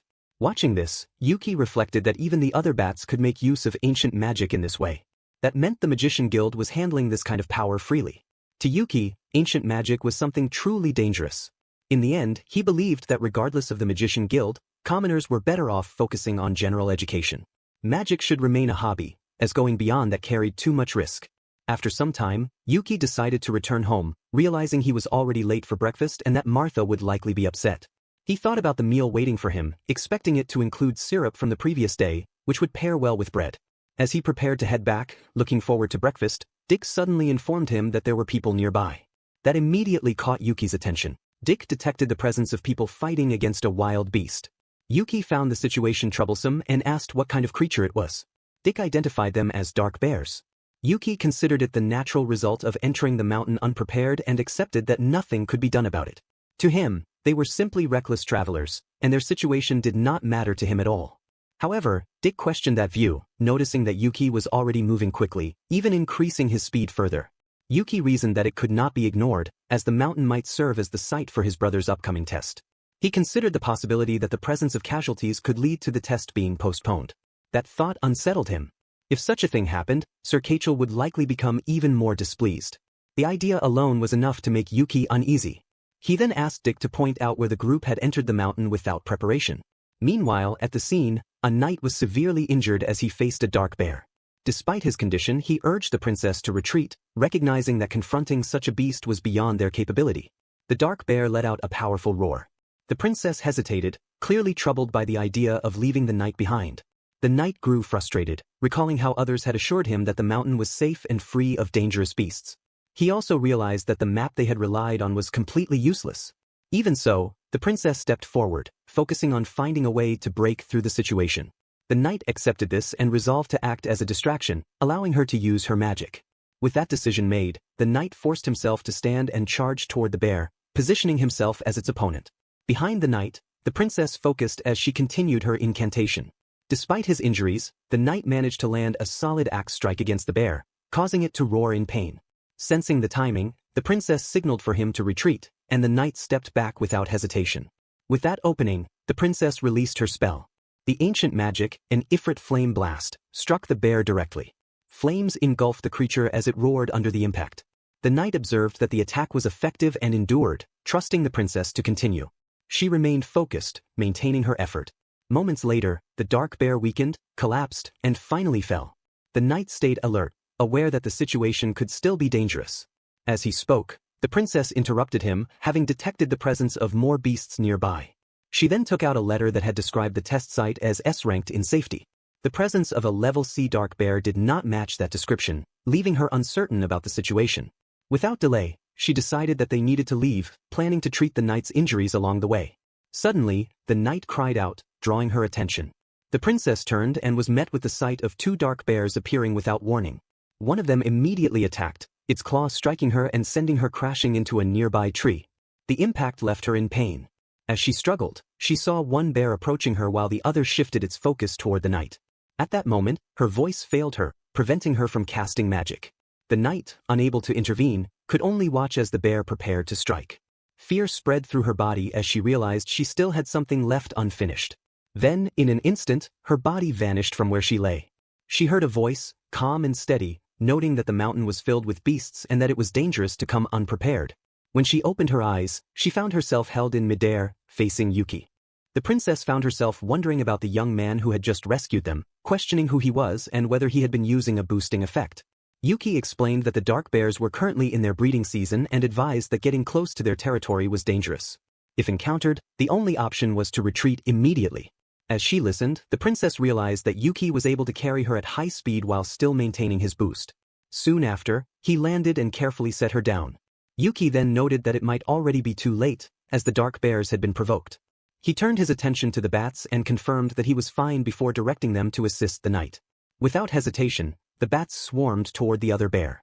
The creature roared as it was struck repeatedly by the bats. The princess was surprised to see ordinary bats capable of overwhelming a dark bear in such a way. Meanwhile, the knight regained momentum, coordinating his attacks with the bats, and the combined effort began to take effect. Yuki then focused on the remaining dark bear and indicated that he would handle it. He checked whether the princess could still use her magic. She confirmed that she still had some strength left. Yuki instructed her to prepare her flame magic once more, as he intended to observe it closely. He would signal when the timing was right. With that, he vanished from sight. The princess observed his speed, realizing that even with boosting, such movement should only reach a certain level. However, she pushed that thought aside and concentrated on her task. As she began her incantation, Yuki was already engaging the dark bear. The beast struggled to react, unable to match his speed. Yuki moved behind it and drove his blade into its shoulder. Immediately after, he followed through by striking the bear's chest with a freezing attack, piercing it with a sudden burst of ice. The princess was surprised when she recognized the use of ice magic. The dark bear's thick fur reduced the effects of both fire and ice, but Yuki directed his ice magic precisely through the wound he had already created. The princess felt that her magic might no longer be necessary.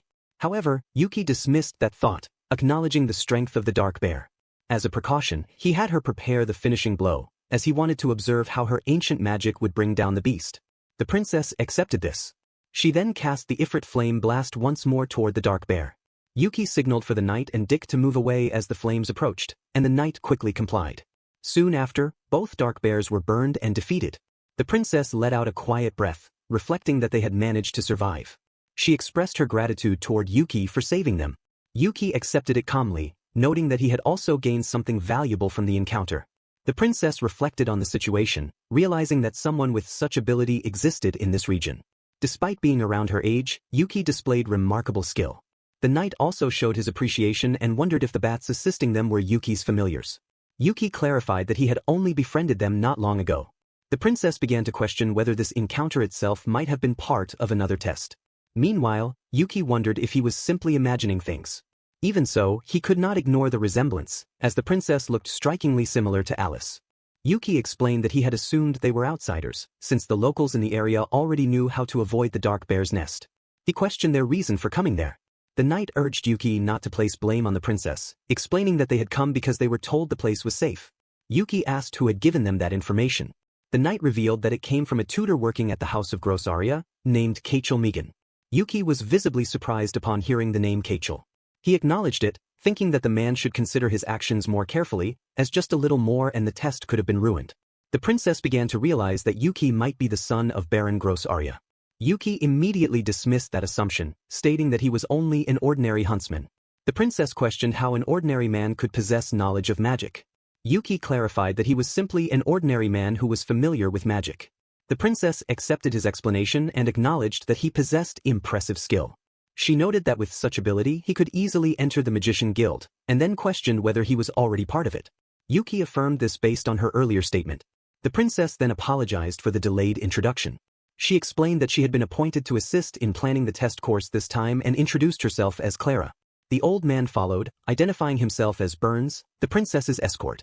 Clara explained that the test to join the Magician Guild would be held there in a few days, and that they had come to survey the site to ensure it was safe. Burns added that the matter was being kept secret from the locals and requested that Yuki not disclose it, as it could cause trouble. Yuki acknowledged the situation. Clara then lowered her head and expressed her gratitude once more for being saved. Clara asked if it would be all right to know Yuki's name. Yuki questioned whether it was truly necessary. Clara explained that it was not required, but they simply wanted to know the name of the one who had saved them. Clara then offered Yuki something as a token of gratitude. Yuki responded that it was not needed. Clara let out a small chuckle and brought up how a hunter would normally trade their spoils for money. Yuki paused at that thought, finding the situation somewhat troublesome. Clara continued by pointing out that the dark bear's corpses had already been burned, and urged Yuki to accept the gift in exchange as she handed it to him. Yuki accepted it and expressed his thanks. Clara once again showed her gratitude, acknowledging that without his help, their lives would have been lost. Yuki responded by discouraging such grim remarks. At that moment, Lyle and his daughter Alice came to Yuki's mind. He then remarked that Clara resembled the daughter of a foolish man he knew. Clara wondered if he meant a descendant of someone. Yuki denied it and brushed the matter aside, stating that he would escort the two of them down to the foot of the mountain. Later, Clara and Burns were already seated inside their carriage. Burns noted that in the end, Yuki had only accepted Clara's hair clip. Clara reflected that Yuki was a remarkable person, possessing impressive combat ability at such a young age. His courage in striking directly at the monster's vital point with a single blow stood out to her. She found herself wishing to have someone like him by her side. Burns responded by pointing out that becoming the princess's most trusted knight was a position that many could only dream of. Clara expressed a quiet regret that Yuki had not shared his name with her. Burns reasoned that it was because Yuki had saved her life, and held on to the hope that another opportunity to meet him would come soon. Burns began to wonder if Yuki might actually be the young man named Zero's Grossaria, the one who intended to join the Magician Guild. Clara shared that she had been thinking the same. Burns then reflected on how uncertain that assumption was, considering the description given in Sir Kachel's letter of recommendation, which described a well-mannered young nobleman with blue eyes and blonde hair. He questioned whether the princess had ever considered that Sir Kachel's words might not be entirely reliable. Clara pointed out that Sir Kachel's father held a high position as His Excellency. Even so, Burns maintained his doubts about Sir Kachel's judgment. He reasoned that even if the boy was not Zero's, Sir Kachel would still be at fault for overlooking other talents in the area. Burns further concluded that Sir Kachel would be removed from the guild, especially after causing the princess to go through such a dangerous situation. Clara continued thinking about Yuki, wondering who he truly was if he was not Zero's. To her, Yuki appeared as a mysterious hunter with strong combat ability and powerful beasts following him. He also seemed to know someone who resembled her. Clara felt the need to look deeper into information about that barony. Meanwhile, at the inn, Yuki sat in boredom, finding the festival outside very tempting. Martha then entered the room and informed him that the tea was ready. Yuki expressed his thanks and invited her to have tea together, noting that it was acceptable since they were not in the mansion. Yuki then asked if the curtain could be opened. Martha responded that if he truly wished for it, she would take full responsibility for anything that might happen. Yuki apologized and decided not to insist further. It was the day before Zero's, Yuki's brother, would take the test. The town had become very crowded, as the visit of Her Royal Highness was considered a once-in-a-lifetime event. Yuki had been instructed to remain at the inn until the princess's visit to the barony was over. Yuki reflected that, in the end, no one could know that he had encountered Clara while she was surveying the area. He wondered whether the guild had already received any reports regarding Kachel. He recalled that Clara had used fire-type ancient magic, and he remembered the movement of her fingers, believing that he should be able to replicate the same technique. He then considered what might happen if he were to apply that magic onto Dick's body. For Yuki, being confined inside the inn was not entirely a bad thing. He realized that if he went outside, he would likely spend his time experimenting with magic. That thought made him understand why magicians often became deeply absorbed in magical research. He recognized that researching magic naturally increases one's capabilities. However, if the sole purpose becomes nothing more than increasing those capabilities, then it would lead to a lifetime spent only on research. Yuki had encountered such individuals in his previous life, and he knew it was not a pleasant path. Martha then informed him that the test site would be set in Kachel Forest. The mountain was completely ruled out, and the swamp was also unsuitable due to something present there. Yuki agreed with that decision. He thought that Clara and Burns must have reached that conclusion after being attacked by dark bears in a place that was supposed to be safe. In his mind, Sir Kachel's credibility had dropped to nothing. Yuki then asked Martha whether she was an only child, and she confirmed that she was. He explained that what he was about to say was only a hypothetical situation, asking her to imagine a girl slightly older than her who looked exactly like Melissa. He wondered whether she would question their relationship. Martha considered the possibility and questioned whether it implied an affair within her household. Yuki clarified that he was asking on behalf of a friend. Martha then shared that she had heard that in this world, there could be 3 people who look alike. Because of that, she would not judge based on appearance alone, but instead rely on other factors. She mentioned that her mother was very skilled at making apple pie. Yuki responded that he was also fond of Melissa's apple pie. Martha explained that her mother had inherited the apple pie recipe from her grandmother, who had learned it from her own grandmother. Because of that, it made sense that their entire family had a strong liking for apple pie. Yuki reflected on that and understood it as Martha making her judgment based on favorite food. Martha confirmed that idea, though she added that if the person did not live in the same household, then that conclusion might not always hold true. Yuki acknowledged that her answer was sufficient and expressed his gratitude. Yuki then wondered if he would ever have the chance to ask Clara about her favorite food if they were to meet again. He also questioned whether Alice's favorite dish still existed in this era, recalling it as a thin-skinned venison pie with a spicy sauce. Martha expressed that she was glad her answer had been helpful. Yuki responded with appreciation, and because of that, he wanted Martha to accompany him whenever he left the mansion. Martha noted that such a request could easily be taken as an invitation to a date. Yuki considered that idea only applicable if he were an adult. Martha then informed Yuki that while she had been away, a package had arrived at her home addressed to her mother. Inside was a dark bear's claw. Though it had been burned, it still held value. Melissa had described the sender as a kind person, wondering who could have sent it, while she held a handkerchief embroidered with Yuki's name. To Yuki, being confined inside the inn remained dull, but spending time like this with Martha did not feel so bad. At that moment, another maid entered the room and asked for Lord Yuki, identifying herself as a maid from the main mansion. Yuki acknowledged his presence, aware that disappearing would only upset Martha. Martha quietly regarded this as a successful attempt to keep him from slipping away. Yuki reacted to that with mild amusement, but the other maid quickly shifted the tone, stating that it was not the time for jokes. She delivered an order from the princess, stating that the entire family was to come and introduce themselves to her, and instructed Yuki to return home immediately. Yuki was left standing there, clearly confused. Meanwhile, at the mansion, Sir Kachel struck his table in frustration, unable to accept the situation. He questioned why he had been summoned back to the guild. The letter he had received contained details about the site he had submitted as the candidate location for the examination, along with the report that the individual sent to survey the area had been attacked. It stated that he was originally meant to return immediately to give an explanation, but due to the presence of future examinees, the decision had been made to proceed with the examination as scheduled. After the examination, he was to return to the guild without delay. From Kachel's perspective, he had carefully selected that location to allow Zero's gross area to stand out as much as possible. He could not understand how things had turned out this way. His thoughts shifted toward Yuki, who had hunted in that same place with ease. Kachel had intended to demonstrate Zero's abilities by having him take an active role in that very location. However, the situation had changed when the surveyor was attacked by the beast there. If Zero's gross area were to pass the test, those who entered the Magician Guild's educational institution would be allowed to choose their own teacher. If Zero's selected Kachel, then Kachel's position would be secured. But if Zero's were to fail the test, then Kachel himself would likely be finished as well.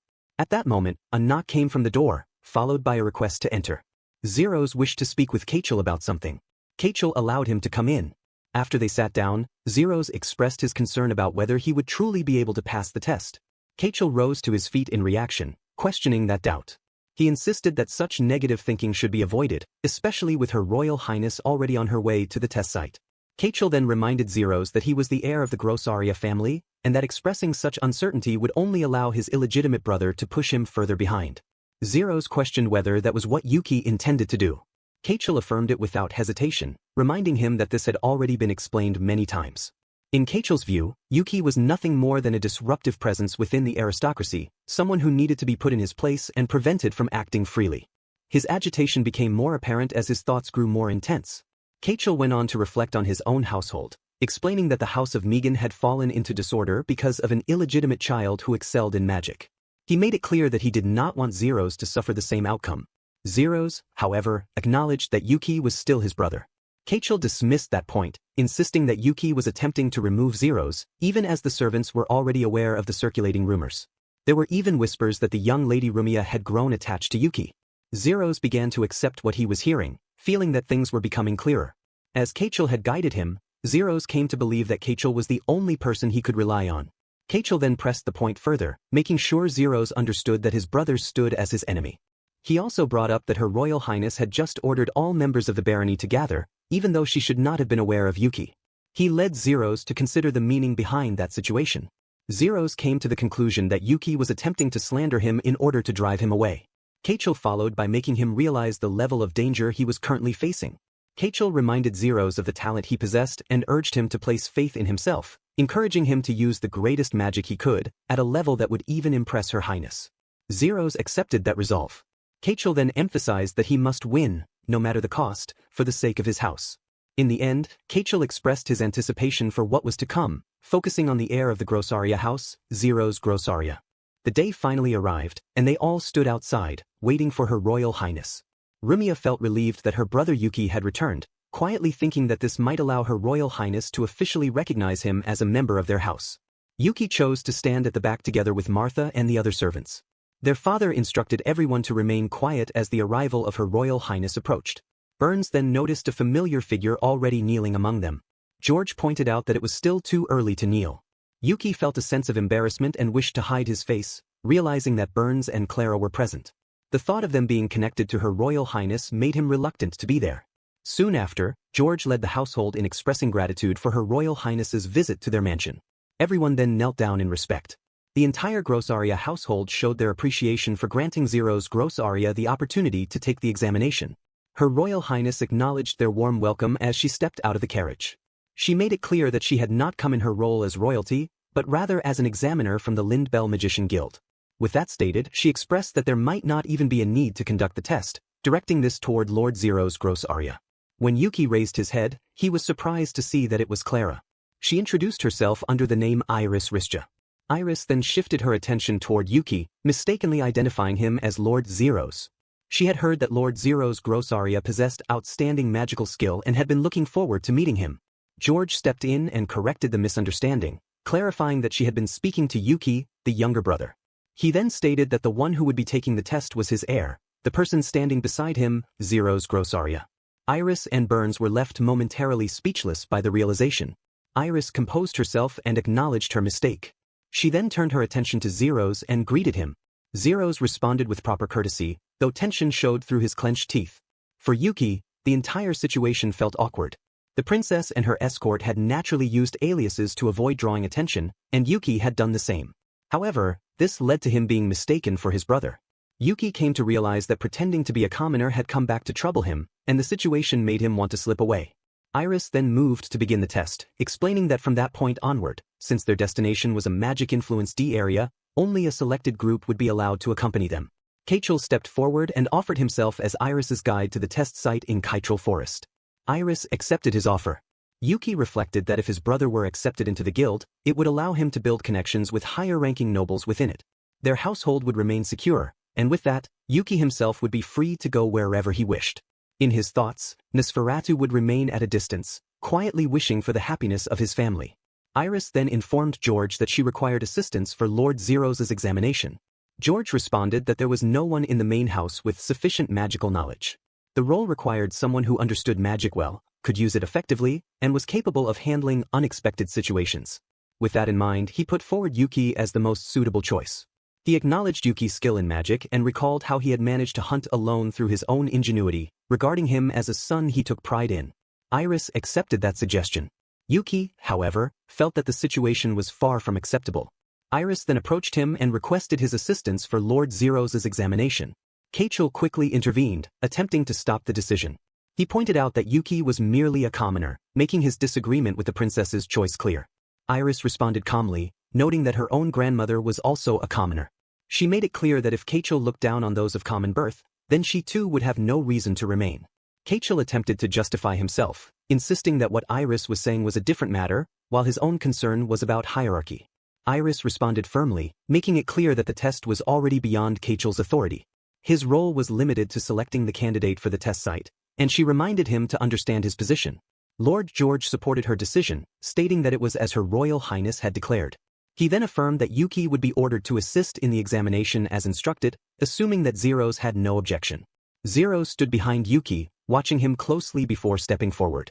He moved closer and quietly pressured Yuki, warning him not to even consider running away. He reminded Yuki of the difference in their blood and expressed his belief that Yuki was trying to win over the people in the mansion to take his position. He made it clear that the next heir would be himself, not Yuki, and that he intended to shape the house according to his own will. Yuki simply remained there, watching him without reacting. George noticed their interaction and asked what was happening. Zero's dismissed it, presenting it as nothing more than a request for Yuki's help. Nearby, Kachel observed the situation with a sharp, unsettling grin directed at Yuki. Yuki was left standing there, momentarily stunned. Iris then introduced the forest as the location for the test. Burns had already gone ahead into the forest. She explained that the objective of the examination was to reach the other side, while Burns would attempt to obstruct them along the way. The examinees were to overcome him and make their way through to the end. She then presented bracelets to Zero's and Yuki, instructing them to wear them. The items were replicas developed by the Magician Guild, modeled after ancient artifacts. Once equipped, they would activate a boost, after which the test could begin. Kachel stepped forward once again, showing visible excitement. He regarded it as a great honor, noting that ancient items were the legacy of the Elysium Temple and existed beyond normal human understanding. Even as replicas, being able to use them was something he considered a privilege, and his reaction showed that he was deeply impressed. Zeros acknowledged the situation with proper formality, while Yuki followed with the same response, though his expression remained unchanged. Iris explained that the item they were holding was nothing compared to the real one. She informed them that once it was used, its effect would be lost. Even so, she reminded them not to forget that it was still a product of the Magician Guild's finest engineering. Yuki realized that the bracelet in his hand was a replica of an ancient item. In his time, the Elysium Temple had used holy swords or holy lances instead.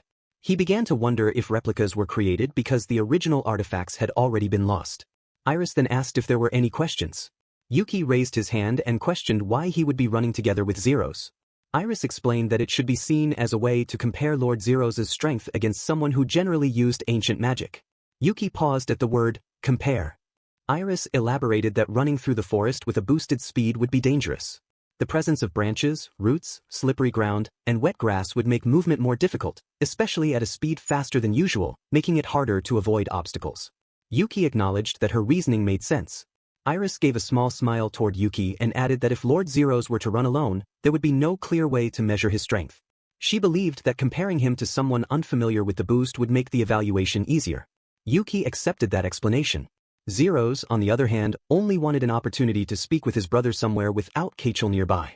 He did not mind the idea of leaving the house, even knowing that his brother held resentment toward him. However, Yuki felt uneasy about leaving things unresolved, knowing he would regret it if he failed to clear the misunderstanding. If anything were to happen to Martha and Rumia after his departure, Yuki knew he would come to resent his brother. Both Yuki and Zeros had already put on the bracelets. Iris instructed them to prepare themselves and take their positions, then gave the signal to begin. The two brothers immediately started running.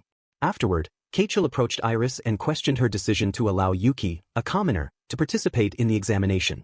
He pointed out that Lord Zeros possessed remarkable magical power, which he himself had helped bring out, and found it inappropriate to compare such a person with a commoner. Iris asked Kachel for his thoughts on the test. Kachel viewed it as an opportunity for the Magician Guild to witness the results of his efforts. Iris questioned what he meant by those results. Kachel explained that the one he had been teaching, Lord Zeros, possessed exceptional strength. Even when faced with powerful beasts, he believed Zeros would push through, even if injured. To Kachel, this was the perfect chance for Her Royal Highness to see the kind of student he had cultivated. Iris then asked whether that was the reason he had recommended such a dangerous mountain as the test site, noting that the one sent to survey the area had reported the danger. Kachel dismissed the concern, regarding those who conducted surveys as weak magicians. In his view, power was everything, just as it had been in the Elysium Temple. His words left Iris and the nearby soldiers visibly taken aback. Realizing what he had said, Kachel admitted he had spoken carelessly and acknowledged that the Elysium Temple was a taboo subject. However, the statement had already been made. Iris reminded him that the Elysium Temple had already vanished, and questioned whether he had forgotten that the Magician Guild was founded to ensure such mistakes would never be repeated. Kachel claimed to understand, explaining that he had only been considering what he might do if he could obtain the power once held by the Elysium Temple. Iris silently hoped that the examination would proceed without any further trouble. Meanwhile, as Yuki and Zeros continued running, Yuki attempted to call out to his brother, wanting to speak with him. He tried to continue the conversation while they moved, but Zeros responded only with a cold glance before ignoring him. Yuki urged him to at least listen, trying to keep him from letting anger take control. Zeros, however, dismissed him, convinced that Yuki was planning to take over the house. Yuki was left confused, unable to understand when or how such an intention had ever been formed. Zeros responded by saying that he had heard the maids talking about it. Yuki questioned how he was supposed to know anything about that. Zeros insisted that Sir Kachel had told him that Yuki had been speaking badly about him to the maids. When Yuki asked when that had supposedly happened, Zeros claimed it had been happening constantly, every day, even as recently as the night before. Yuki was completely taken aback. He pointed out that on that particular night, he had been at the inn with Martha, something Zeros should already have been aware of. Zeros refused to listen and shut him down, making it clear that he had no intention of handing over the house. Yuki stated that he had no desire for it in the first place, but Zeros remained convinced that Yuki was constantly undermining him. Yuki then asked to at least be given a chance to explain himself. Zeros questioned him further, asking that if he truly had no intention of taking over the house, then why the princess had singled him out, and how someone like her could even know a commoner like him. Yuki decided to explain everything directly and asked if it was acceptable to speak plainly. Zeros allowed it. Yuki then recounted what had happened at the mountain the other day. During that time, the princess and Burns had been attacked by beasts, and he had stepped in to help them. Afterward, he had left without giving his name. He assumed that they later identified him as the black-haired, black-eyed child from the household. He admitted that he did not know why the princess had called him out, and that was all there was to it. Zeros questioned whether that was truly the full truth. Yuki told him that if he still doubted it, he could confirm it with Burns, the man who carried the axe. Yuki suddenly noticed something unusual. He realized that Zeros was preparing to cast a spell, and he immediately recognized it as ancient magic. Zeros viewed Yuki as someone who had always possessed abilities he himself could not reach. At that moment, Zeros summoned a wind spirit. Yuki steadied himself as he recognized the use of spirit magic, acknowledging that his brother's ability was far from ordinary. He drew his dagger and moved to defend, managing to block each incoming attack one after another. However, he eventually lost his footing and fell.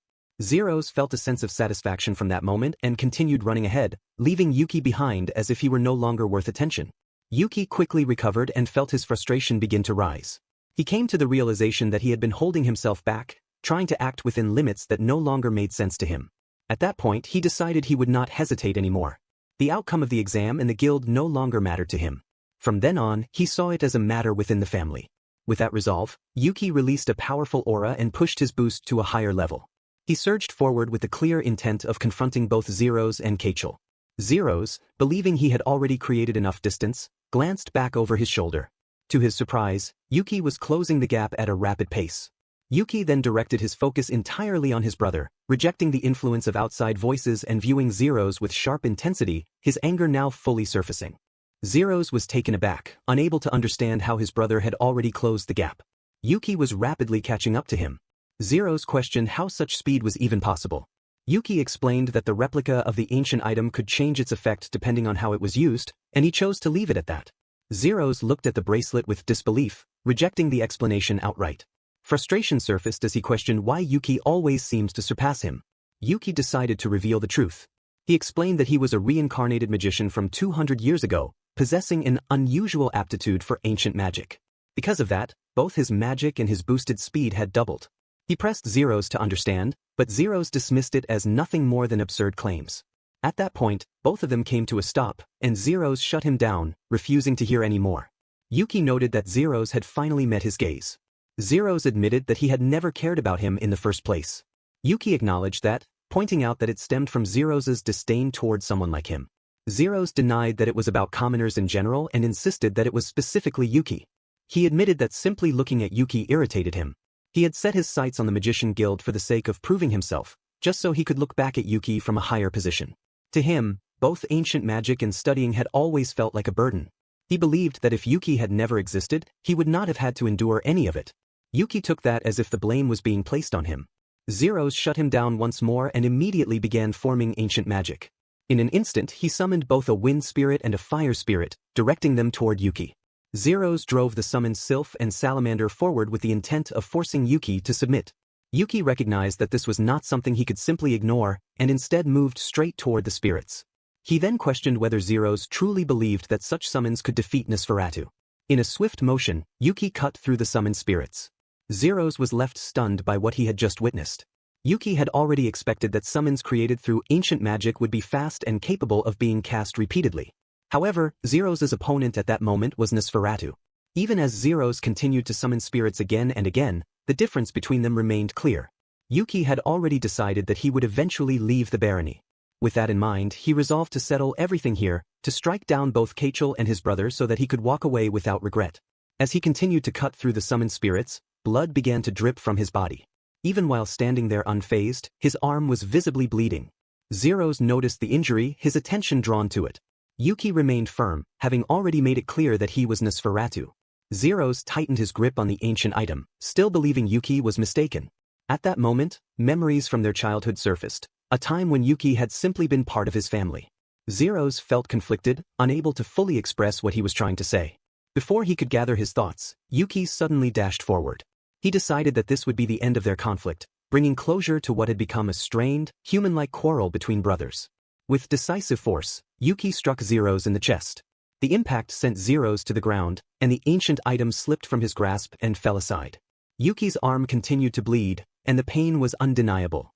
Meanwhile, Zeros lay on the ground, coming to the realization that he had never intended to harm his own family, yet had still caused injury to Yuki. Blood stained his own hands as that realization settled in. Yuki then called out to his brother, making his position clear. He had no interest in the house and had stated it many times before. He intended to leave the Grossaria family as Nosferatu. However, he set one condition in his heart. If anything were to happen to Rumia or Martha in the future, he would not forgive Zeros. Burns soon arrived and questioned what the two of them were doing. He made it clear that fighting between examinees was not allowed and pressed them again for an explanation. Yuki quietly reflected on the situation, realizing that this might be the moment everything would come to an end. There was no reason for his brother to cover for him. He thought about saying his farewell to Martha, planning to ask Dyke to buy him some time before leaving. However, Zero stepped forward and explained that it had only been a quarrel between brothers. He took the blame, stating that he had pushed Yuki first, which led to Yuki retaliating and the argument escalating. Yuki was caught off guard by this response. Yuki quietly remarked that Zeros was being foolish, questioning how he could say such a thing when there was something far more dangerous within their house. Zeros responded in the same quiet manner, making it clear that he had no intention of learning any more about what Yuki truly was. Zeros then turned away, searching for the ancient item he had dropped. He repeated that he did not want to know Yuki's true nature, but he was certain of one thing: he could not defeat him. There was a calm acceptance in that realization. He also understood that Yuki had never spoken badly about him. Still, for the sake of protecting their house, he felt he had no choice but to trust Kachel's words. Yuki remarked that his brother was taking things too seriously. Zeros dismissed that lightly, reminding Yuki that he was still his younger brother and should not act on his own without thought. He went on to consider the consequences if Yuki were to disappear. Rumia would be deeply affected, and it would also damage the trust of Her Highness, Iris. As someone who carried the responsibility of protecting their house, Zeros insisted that Yuki should not vanish. Yuki accepted that reasoning, letting out a quiet sigh as he reflected on how troublesome dealing with humans could be. Burns then turned to Zeros and asked whether he intended to continue the test, reminding him that the next stage would require him to face Burns directly in the aptitude trial. Zeros lowered his head and chose to withdraw, deciding that he was not worthy of joining the Magician Guild as he tightened his grip on the ancient item. Burns questioned if he was certain. Zeros affirmed that he had already made his decision. With that, Burns prepared a black arrow as a sign of disqualification and released it into the sky, sending a clear signal to Iris about the outcome. Afterward, Zeros asked Burns if it was true that Yuki had been the one who rescued him earlier. Burns confirmed it immediately. Yuki, hearing the quick response, quietly wished that Burns had at least tried to hide the truth. Burns went on to explain that during that time, they had mistaken Yuki Grossaria for Zeros Grossaria, and that Her Highness had meant no harm. He then expressed his apology to Zeros for the misunderstanding and the trouble it caused. Zeros accepted it without issue. Zeros came to realize that Yuki had never been a threat, and that his suspicions had only come from his own thoughts. Suddenly, a scream echoed through the area, drawing their attention. Zeros recognized the direction as the place where the princess was located. Burns immediately put an end to further discussion and instructed both of them to follow him back to her. Yuki apologized briefly and moved ahead first, dashing forward as the mark on his palm began to glow. As he ran, Yuki found himself unable to shake the image of Iris from his mind, even if she was only someone who resembled another. The thought lingered, reinforcing his belief that dealing with people often brought unnecessary complications. A few minutes earlier, Kachel had noticed a black arrow rising into the sky and quickly understood its meaning, that Lord Zeros had failed the test. The realization left him shaken, questioning how all his efforts had led to this outcome. Meanwhile, Iris anticipated their return, considering that some kind of trouble might have occurred. She thought about the possibility of conducting a re-examination and planned to ask for the details once the three of them arrived. Kachel muttered to himself that Zeros had failed, despite everything he had done. His frustration continued to build as Iris tried to call his attention. In that state, Kachel concluded that they had been wrong all along, believing that even after 200 years, humans were still unable to understand order. He went further, thinking that ignorant people could not be taught, and his thoughts drifted toward the Elysium Temple. At that moment, the surrounding soldiers moved in and confronted him, questioning his actions and pointing out his disrespect toward Her Highness. Kachel quietly began an incantation. Iris immediately recognized what he was doing and warned the soldiers to move away from him. Soon after, Kachel summoned wind and fire spirits repeatedly, reaching a total of 12 summons. The surrounding soldiers were instantly overwhelmed and struck down. Iris fixed her gaze on Kachel as he calmly shifted his intent, moving forward with what he considered his alternative plan. Kachel reflected that relying on a child from a countryside aristocratic family had been a mistake. He even resented his role as a teacher. Iris demanded that he stop at once and reminded him of his identity as the son of the former Prime Minister, Rangel Miguel. She questioned his motives and why he would go this far. Kachel began another incantation, calling forth a beast from the darkness. In response, 3 black creatures with 2 heads each emerged, their forms completely dark as they let out low growls. Iris found the situation unsettling, sensing that Kachel should not possess such overwhelming power. Kachel revealed his resentment, recalling how his father had not chosen him as the heir, instead selecting his illegitimate brother, with the royal family supporting that decision. To Kachel, proving his strength to the royal family had become everything. Compared to that, dealing with a helpless child or a troublesome illegitimate son, and serving as a teacher in a remote aristocratic house, had all felt meaningless and dull. Now, with a member of the royal family present before him, Kachel saw the moment as an opportunity. In his mind, it was time to raise the signal of resurrection and bring back the Great Elysium Temple. The Elysium Temple had once been known as the world's first organization of magicians to uncover the legacy of Elysium. They devoted themselves to the study of ancient magic and ancient items, using that power for their own purposes. With such overwhelming strength, they drove out demi-humans and intelligent demons, expanding their territory across the land. In time, the surrounding kings began to fight over those lands, and conflict spread. What might have remained a limited clash instead escalated when the Elysium Temple intervened, turning it into what became known as the 8 Kings' War, the most devastating war in history. In the end, a single wise sage rose and put a stop to the temple's unchecked actions. The ancient items were scattered, and the knowledge of ancient magic was lost. The war came to an end, and the Elysium Temple was believed to have been destroyed. In the present, Iris found herself facing the black beasts. She unleashed a series of fire magic attacks toward them, but the creatures evaded every strike with unnatural speed. Frustration began to build as she struggled to land a hit. Meanwhile, Kachel questioned how the Great Elysium Temple could truly have perished, pointing out that one of its ancient items was still in his possession. In his view, those present should feel fortunate, as they were about to witness the return of the Great Elysium Temple. The soldiers engaged the black beasts, and one managed to land a direct strike, piercing one of the creatures. However, the attack had no visible effect. Kachel revealed that his original plan had been to send Zeros to the Magician Guild and use him as a means to revive the Elysium Temple. Zeros' naive nature had made it easy to guide him into trusting only Kachel, allowing him to be manipulated without realizing it. Yet, for Kachel, bringing the princess to this place had already been more than enough to move his plan forward. Kachel declared that he would use Iris and turn the barony into the center of the Elysium Temple. At that moment, a voice cut through the scene, putting an end to his words. Above them, Dyke and the other bats hovered in the sky. Iris immediately recognized them as Yuki's bats. They descended swiftly, releasing a barrage of flames toward the black beasts. Both Kachel and the creatures were struck by the attack. Iris was stunned to see the bats using both boost and Efreet blow. The speed and frequency of their attacks made it seem impossible, as they were rapidly unleashing the same ancient magic she had just used. The black beasts were overwhelmed and crushed under the assault, while Kachel managed to shield himself just in time. Iris immediately ordered for Kachel to be seized, but in the next instant, Yuki appeared, telling her not to interfere. Iris acknowledged Yuki's arrival and Kachel let out a strained laugh, unable to accept what he was witnessing. He was shocked that the Baron's illegitimate son was using ancient magic, refusing to believe it and convincing himself that there had to be some mistake. His disbelief turned into open contempt as he continued to insult Yuki, reducing him to nothing more than the Baron's bastard. In the next instant, Yuki moved without hesitation. In a single swift motion, he struck Kachel's hand, and blood burst from the wound. Kachel cried out in pain as the injury took hold. Yuki pressed him, making it clear that he had heard enough and demanding that Kachel repeat the words he had spoken about his family. Kachel forced out the same insult again. Yuki responded that as a tutor, Kachel should be capable of answering a child's question. He moved as if to strike again, but Iris stepped in and stopped him, insisting that Kachel must not be killed.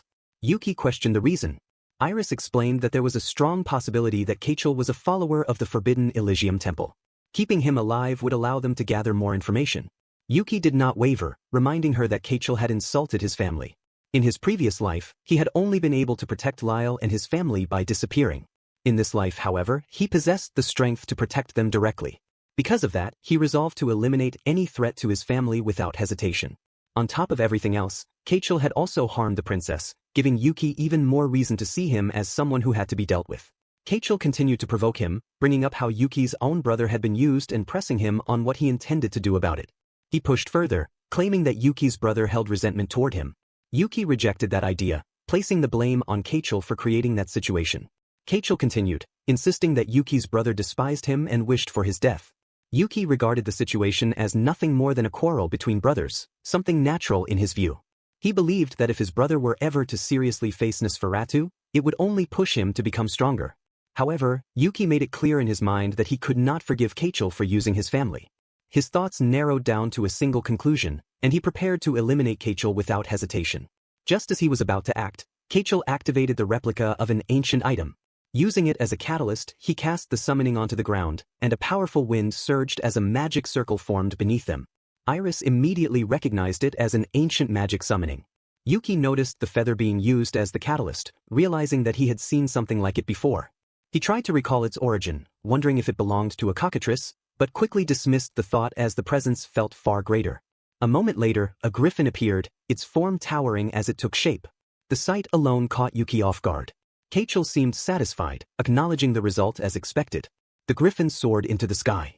Kachel identified the feather as one once used by a priest of the Elysium Temple.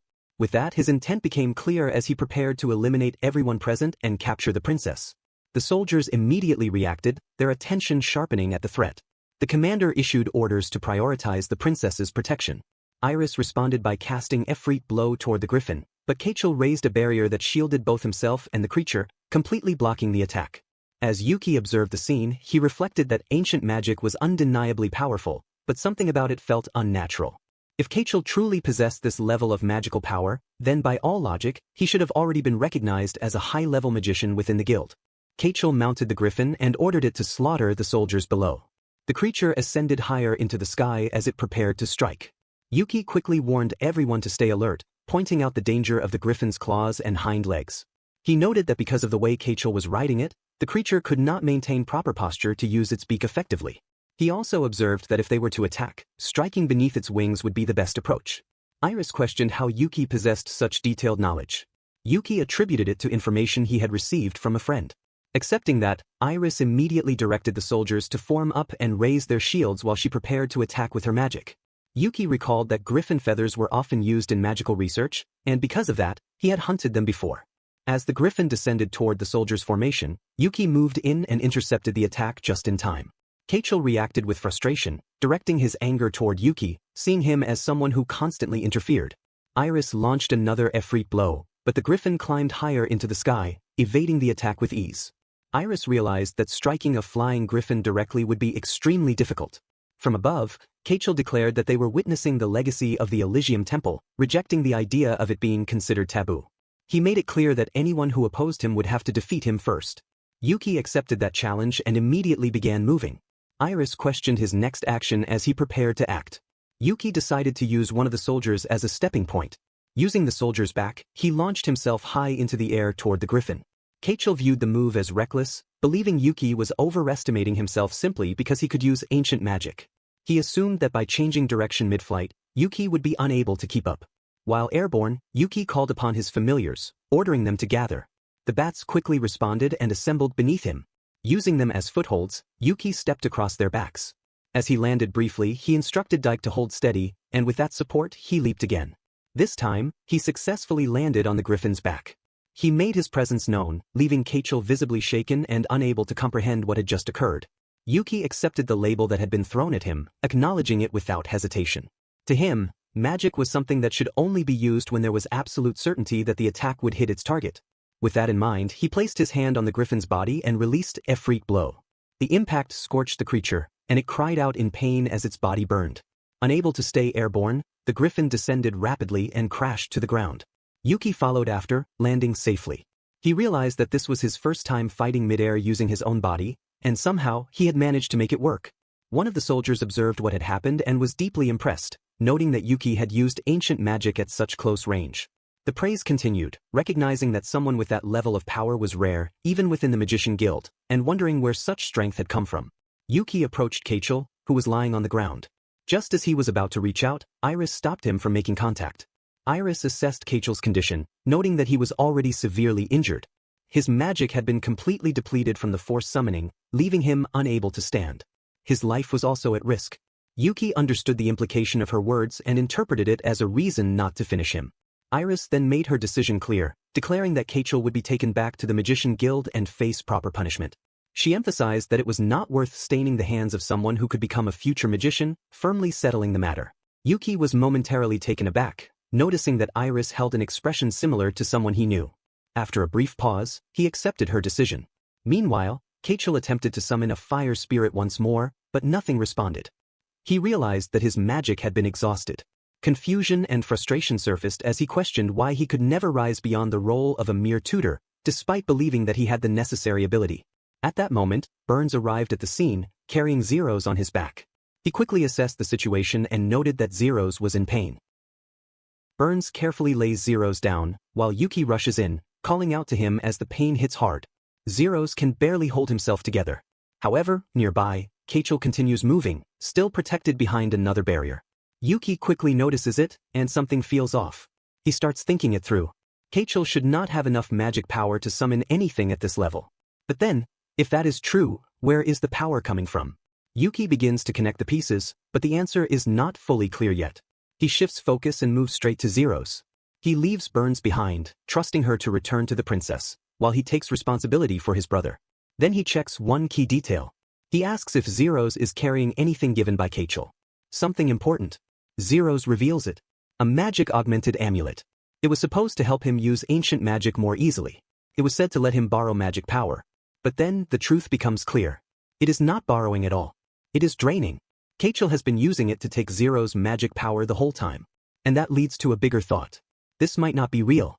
It could be another replica of an ancient item. But then, something interrupts everything. A loud howl echoes. A black shadow appears above the barrier. It moves like something alive, something unnatural. They try to attack, but nothing gets through. The barrier holds strong, and the situation becomes worse. Back on the ground, Zeros begins to regret everything. He reflects on how he treated Yuki and how things turned out. He accepts the outcome as something he deserves. However, Yuki does not see it that way. Yuki stays calm. He does not hold on to anger. Instead, he cuts his own finger and lets it bleed. Not out of impulse, but with purpose. He always wanted something simple. A normal kind of bond. Even a small fight between brothers was something he had long wished for. And because of that, he refuses to let Zeros die here. He presses his blood onto an ancient item. The moment carries weight, but his expression stays steady. Then the truth behind his resolve surfaces. His connection to Nosferatu's family. A past destroyed by people like Kachel. A life that could never be happy because of it.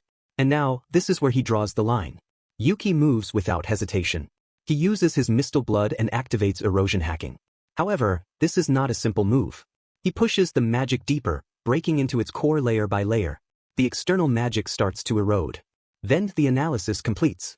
What he finds is clear. The system is built on two layers. One transfers magic power from Zeros to Kachel. The other links their minds, letting Kachel control him like a signal. Yuki realizes this second layer could be how his brother was being manipulated. But then he makes his move. He interferes with the magic circuit itself. He forces his own magic into it, overloading the structure. Bit by bit, cracks begin to spread across the ancient item. The pressure builds. And then he pushes it to the limit and breaks the relic. In an instant, the item shatters. The backlash hits Zeros immediately, and the pain surges through him. However, the flow soon stops. Zeros drops into heavy breathing, trying to recover as the discharge fades.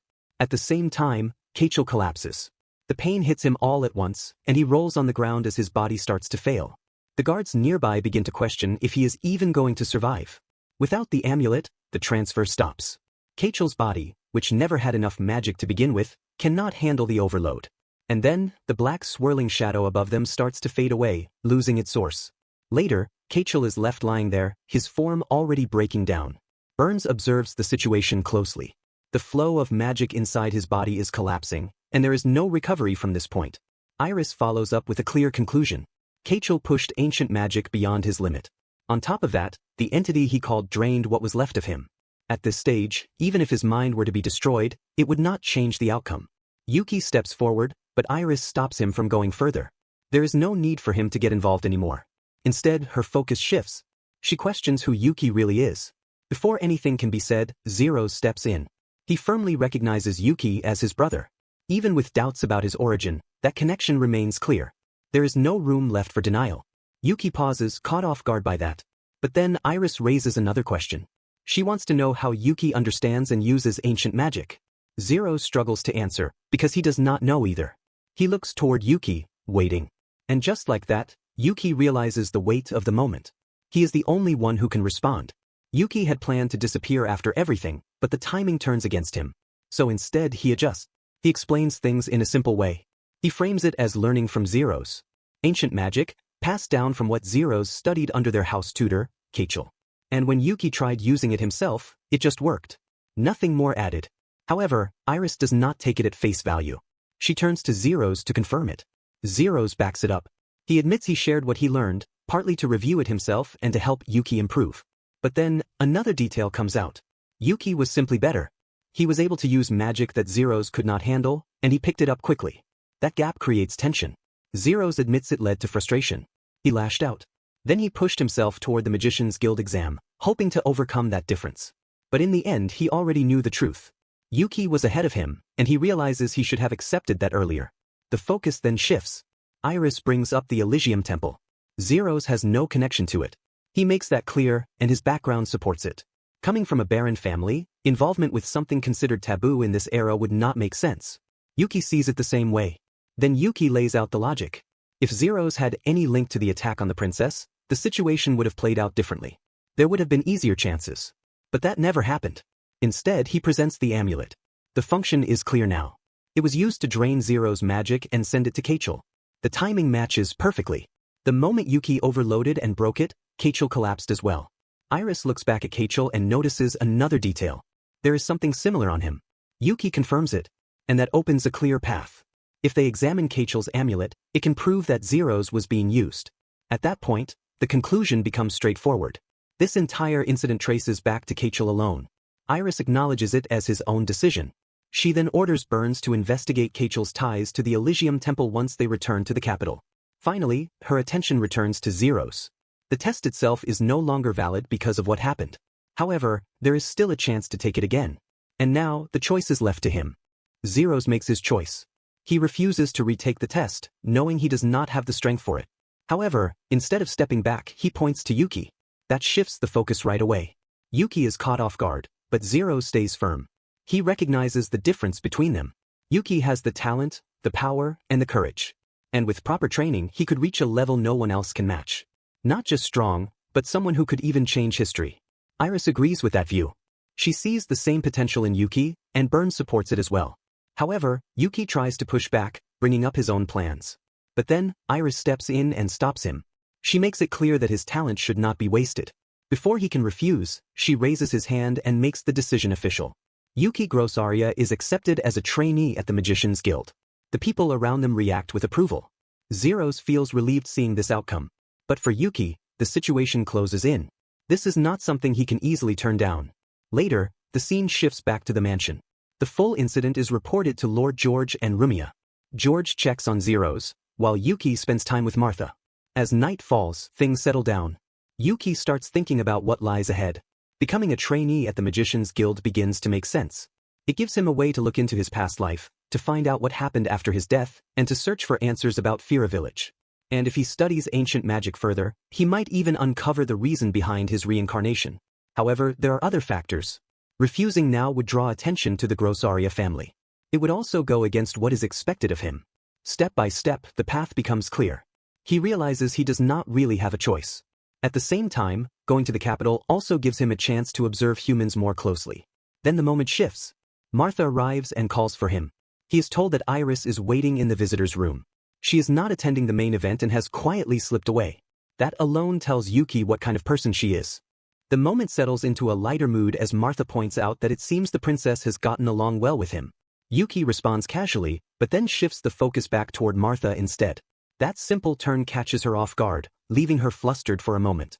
However, Yuki quickly notices the change and asks what is bothering her. Martha admits that sometimes she feels like he is unintentionally making her heart race. But then Yuki calmly clears it up, making it clear that he has no such intent, especially not towards someone he trusts more than anyone else. That reassurance lands firmly, and the tension softens. Martha thanks him, but then she steadies herself and makes a decision. If she is going to live up to that trust, she will stay by his side and move forward with him. Yuki pauses at that and asks if she plans to go along to the Magician Guild. Martha answers without hesitation, making it clear there is no other place she would choose. She then explains the reason behind it. Those recommended by the royal family are allowed to bring servants into the guild's education institution, and she was directly asked by the Baron to accompany him. Yuki understands right away, but then apologizes for not realizing it sooner. However, for Martha, this is not a burden. It is something she genuinely prefers, since staying behind and worrying about him would be far worse. That thought hits Yuki, and he apologizes again, calling himself a poor master. But then the mood shifts again. They both relax, sharing a simple moment as they smile and exchange a light high-five, easing the tension between them. Still, Martha adds one more remark, saying that if she fails to find a husband in time, then it will be his fault. Yuki responds just as lightly, saying he would take responsibility if that ever happens. But then he adds another layer to it, bringing up the idea of continuing a wandering life without settling down. That contrast makes Martha laugh, as she points out how he keeps giving both hope and doubt at the same time. The moment stays warm as they move forward together. But then, as they enter the guest room, the atmosphere shifts once again. Waiting inside is Iris, standing calmly with a gentle smile. She thanks Yuki for his time, but then makes a clear request for a private conversation, signaling that something more serious is about to begin. Iris expressed her gratitude to Yuki for saving her, not only this time but the time before as well. Yuki recalled that the person he had saved earlier was known as Clara. Iris revealed that she uses the name Clara whenever she needs to move freely for research, since her position as a princess limits her ability to go out openly. Yuki came to understand that her presence at the mountain was tied to that research. However, his focus shifted back to their discussion. Iris apologized, explaining that her excitement had led her to declare him as a trainee without asking first. She admitted that she was genuinely impressed by Yuki's abilities and wanted him by her side as someone she could trust. With him there, she believed she could feel at ease within the Magician Guild and continue her research without worry. She then explained that her purpose in coming here was to formally invite him to the Magician Guild and to share the reason behind her deep obsession with magic. Yuki found the situation intriguing. A royal family member risking her life for magic was not something he could ignore. Iris clarified that she was different from the other princes and princesses. She explained that her grandmother's predecessor had been a commoner who was taken in and later married a marquis. That woman was known for her beauty, wisdom, and exceptional magical talent, though her constitution had always been unusual. Yuki questioned whether it was appropriate for her to share such personal matters. Iris made it clear that she did not mind. She believed it would be wrong to ask for his help while keeping secrets, and she felt that Yuki would take her seriously. For her, it was simply a strong instinct. Yuki acknowledged her words and agreed to listen. Iris continued, explaining that her grandmother had two unusual traits. First, she possessed a far greater magical capacity than an ordinary person. Second, she aged differently. When Iris met her as a child, her grandmother was already 50 years old, yet she appeared no older than 30. Yuki asked about her current whereabouts. Iris explained that her grandmother had passed away not long ago, then shifted to her own family, mentioning that her mother had married into the royal family and suffered an accident shortly after giving birth to her. Yuki questioned her age, wondering if she might also be 30. Iris clarified that she was still 13. The thought lingered in his mind, connecting her grandmother's unusually large magic capacity and youthful appearance. He recalled how the bats that received his blood had lived longer than normal and gained increased magical capacity. He also remembered that only one person had ever received his mistal blood directly, and that was Alice. He tried to recall how much blood he had given her during her battle with the Shimanu disease, but the exact amount escaped him. Yuki then asked for her grandmother's name. Iris answered that it was Rachel, then questioned whether he found her story interesting. Yuki considered the possibility, but reasoned that if Rachel had truly remained young until meeting the young princess, then it clearly was not Alice. He admitted that it did interest him and that he would have liked to meet her. Iris reflected on what it might feel like to live like an immortal, noting that such a life was impossible to truly imagine. Yuki asked if she knew the cause of her grandmother's unusual constitution. Iris explained that neither she nor her mother knew the reason. He then asked if Iris had inherited it. She fell silent for a moment before admitting that she likely had. Her magical capacity was far above normal, and among the royal family, she was the only one capable of using Ifrit blow. Yuki quietly considered this, recalling that he had once drawn the Ifrit blow crest on Dyke and the other's wings. Iris continued, explaining that the Marquis family had never taken issue with her grandmother's condition. However, the royal family saw things differently. Her situation had been the subject of constant discussion, and that pressure was one of the reasons she joined the Magician Guild, to uncover the truth about what she really was. Yuki came to realize that she had been through a lot. For Iris, everything came back to understanding her own roots. She had trained at the Magician Guild, aiming to become a high-ranking magician. However, her true goal was research, to uncover what she really was. That was the reason behind her obsession with magic. She paused for a moment, then asked if he could lend his aid. Her voice remained steady, but the weight behind it was clear. Yuki noticed that Iris was trembling. She had shared all of this with someone she barely knew. For him, that alone felt unsettling. He acknowledged her resolve. Then he made a firm declaration under his name. He would follow Iris Rishja's will and accompany her to the Magician Guild. Iris was caught off guard by his answer. But then, she reached out and grabbed his hand, expressing her gratitude. However, she added another request. If possible, she wanted him to become her escort knight. She explained that royal children choose their personal escort knight at the age of 13. Most select someone from the aristocracy. But then, Iris made it clear that she wanted Yuki instead. Yuki questioned whether that was acceptable, considering he was an illegitimate child of a baron. Iris answered that it would not be an issue once he proved his strength. However, Yuki pointed out that such an important matter could not be settled through words alone. Iris agreed, stating that she would still need her father's approval. Even so, she insisted that it did not matter if it was only during their training period at the Magician Guild. Then, with firm determination, she asked if he would at least become her school companion, learn alongside her, and act as her escort. Iris sought the truth behind her unusual constitution. However, if she truly descended from Alice, then that condition might trace back to Yuki himself. Yuki decided to ask one final question. He brought up a thin-skinned venison pie with spicy sauce. Iris froze at the sudden shift, confused by the question. She admitted that she had never had the chance to try it. But then she added that she liked spicy food. For the time being, Yuki was simply making sure. It was just village cuisine, after all. There was no reason to think the royal family would eat something like that. He decided to set aside the idea of her being a descendant. However, it could just be a coincidence. Still, he wanted to help Iris uncover her roots. At the very least, they would be together in the royal capital. Yuki then knelt and stated that he had no objections to escorting her. Although it was not official yet, he would serve Her Highness as her escort. Iris expressed her gratitude. She said she would speak with her father about it later. Then she mentioned that there would be a briefing and orientation at the Magician Guild for new members. Yuki would need to arrive at the royal capital in 1 month. But then, Yuki asked for one final confirmation. He wanted to know if the Elysium Temple had truly perished. Iris confirmed that it had. However, Yuki brought up Kachel's words. Iris explained that Burns and the others had discovered a letter Kachel wrote when they searched his room. There was no address, but the content referred to the Elysium Temple. There was still no explanation for how Kachel obtained the amulet. Iris then shared that she had heard of a group that continued to carry the ideals of the fallen Elysium Temple. However, the very topic itself was contradictory. Even so, there were people researching it.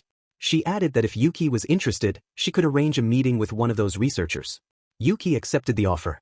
Iris acknowledged it, thanked him for the time they spent together, and then took her leave. Yuki was left alone, reflecting on everything. His role now was to escort Iris during her training at the Magician Guild. For him, that was not a bad outcome. However, the mention of researchers studying the Elysium Temple caught his attention. He thought he might be able to learn more about its followers. There could be others like Kachel. Later, lying on his bed, Yuki continued thinking. He still did not understand what the followers of the Elysium Temple were planning. However, he knew he would need to prepare countermeasures. But then, he realized that was something to deal with after reaching the royal capital. The next day, Yuki stepped into his brother Zero's room. It brought back memories. It had been about 3 years since he last entered. Back then, the room was filled with neighborhood stories and maps of the territory. However, now it was covered with test materials and documents. Zero's had called him there because he had something to ask. Yuki assumed it was about whether he was truly Lord Nosferatu. But then he realized he was wrong. Zero's showed no interest in that at all. Zero's stared at him with intensity. Yuki found it confusing. Then, Zero's made his stance clear. He would keep Yuki's secret, no matter who he was. He asked if Yuki believed that. Yuki questioned his seriousness, but he chose to trust him. However, Zero's suddenly drew his sword. He placed the blade against his own neck and declared it as his oath. He vowed to stand as Yuki's ally no matter what. And if Yuki ever doubted him, he could push the sword forward and end his life instantly. Yuki rejected that idea. Even if it was meant as a knight's oath, he did not accept it. Zero's insisted that he owed Yuki his life, since he had been saved by him. But then, Yuki told him he was being too serious. Zero's admitted that it was simply his nature. Yuki shifted the topic, pointing out that everything had been Kachel's fault and that Zero's was not to blame. However, Zero's stood firm, calling it his own determination. At that point, Yuki could not help but feel irritated. Zero's was too serious. It lingered in his thoughts. On top of that, his sense of family loyalty felt excessive in a strange way. Yuki let out a quiet sigh, thinking that Zero's was truly troublesome. And to him, it only reinforced the idea that humans could not be left alone. Yuki then accepted Zero's oath.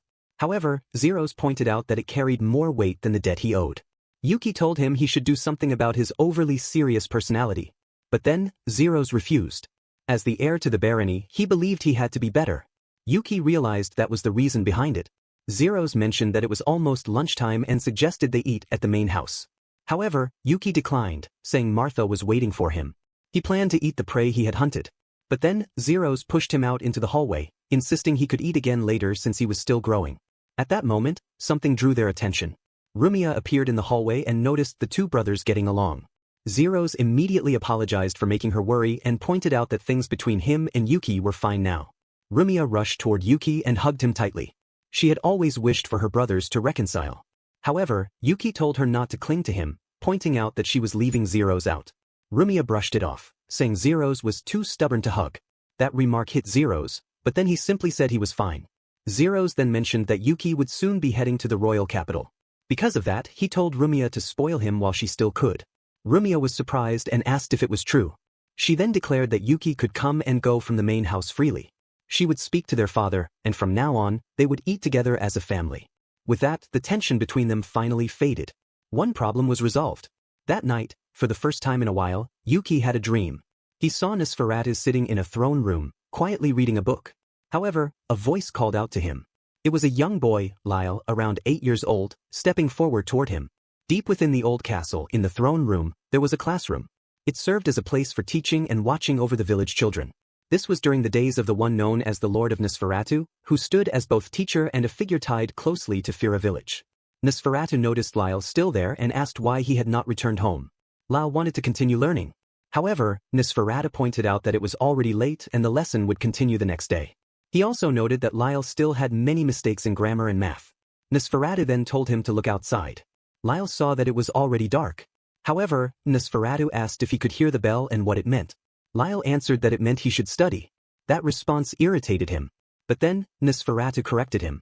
The bell meant it was dangerous and that Lyle should hurry home. Lyle dismissed the concern, saying the monsters along the mountain path would not appear. Nosferatu explained why. He was the one who regularly eliminated them. Then, he pinched Lyle's ear and ordered him to go home. Lyle simply laughed. Watching that reaction, Nosferatu felt the same distance as always.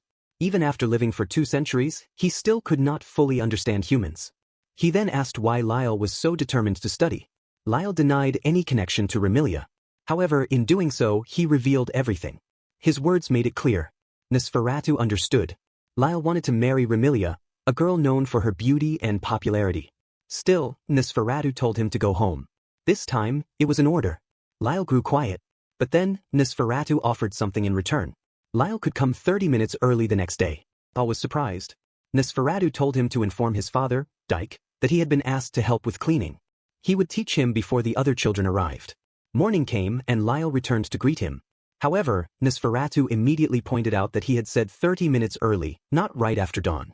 Time passed and things changed. Remilia revealed that she had married Lyle. Because of that, many of the men in the village fell into despair. However, her focus was elsewhere. She wanted Nosferatu to teach her a restraining magic as an anniversary gift. Nosferatu questioned her reason. But then, Remilia answered casually, saying she would only use it on Lyle. That only made him question her intent further, wondering what she planned to do with her newlywed husband. Remilia explained that Lyle was extremely popular. He was cool, hardworking, and carried a strong sense of responsibility and honesty. Because of that, she believed there was no woman who would not fall for him. Nosferatu acknowledged it. However, his response caused her expression to darken. She pushed him to take it back. But then, Nosferatu warned her not to threaten him with the magic he had taught her. From his perspective, the two of them were well matched. Remilia responded by saying he had good judgment. Nosferatu pointed out that Remilia had always liked Lyle. However, he questioned why she needed to place conditions on their marriage. Remilia explained that she found it appealing when Lyle made honest efforts. Hearing that, Nosferatu quietly concluded that human girls could be frightening. Remilia then shared their future plans. They intended to have many children. That made Nosferatu worry about Lyle. However, he decided to act and place something on the table. It was a boiled Hermes grass root, known for its strong nourishing effect. He reminded her to follow the proper usage and dosage. In response, Remilia embraced him, clearly pleased. She then said that as thanks, she and Lyle would prepare a gift for him. She explained that they ranked first and second in the Fira villager who loves my lord competition. Then she raised a thought. If the two of them married, it would result in a child who loved their lord the most. And that child, in her mind, would become Lord Nosferatu's future wife. Nosferatu reacted with anger, rejecting the idea as absurd. However, Remilia questioned him calmly. He fell silent for a moment, then explained that he would continue living long after she was gone. But then, Remilia turned that back on him, pointing out that it meant he would always be alone. Nosferatu admitted that losing her parents had already been difficult for him. However, he could not imagine enduring that kind of loss with a wife. Remilia brushed it aside. She believed that she and Lyle would have many children. And perhaps one of them might inherit immortality. If that happened, she thought they could stay with him forever. Nosferatu questioned the likelihood of that. But then, Remilia simply said he should wait and see, as she intended to give it her best. After that, Nosferatu presented her with something. It was a lapis stone, filled with stored magic. He had found it by chance and polished it himself. It was his wedding gift. Along with it, he wished for her happiness. Remilia accepted it with clear joy and promised that she would be happy. Time passed. Inside a bedroom, Nosferatu stayed beside Alice. He told her it would be all right. He reassured her that she would not die. He had already given her his mistal blood, and he continued casting Purify. However, the fever still would not go down. Even so, he believed it was only a matter of time.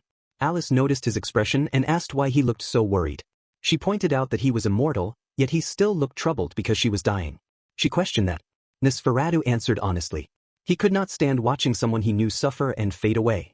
To him, it felt unfair, especially as someone who could not die.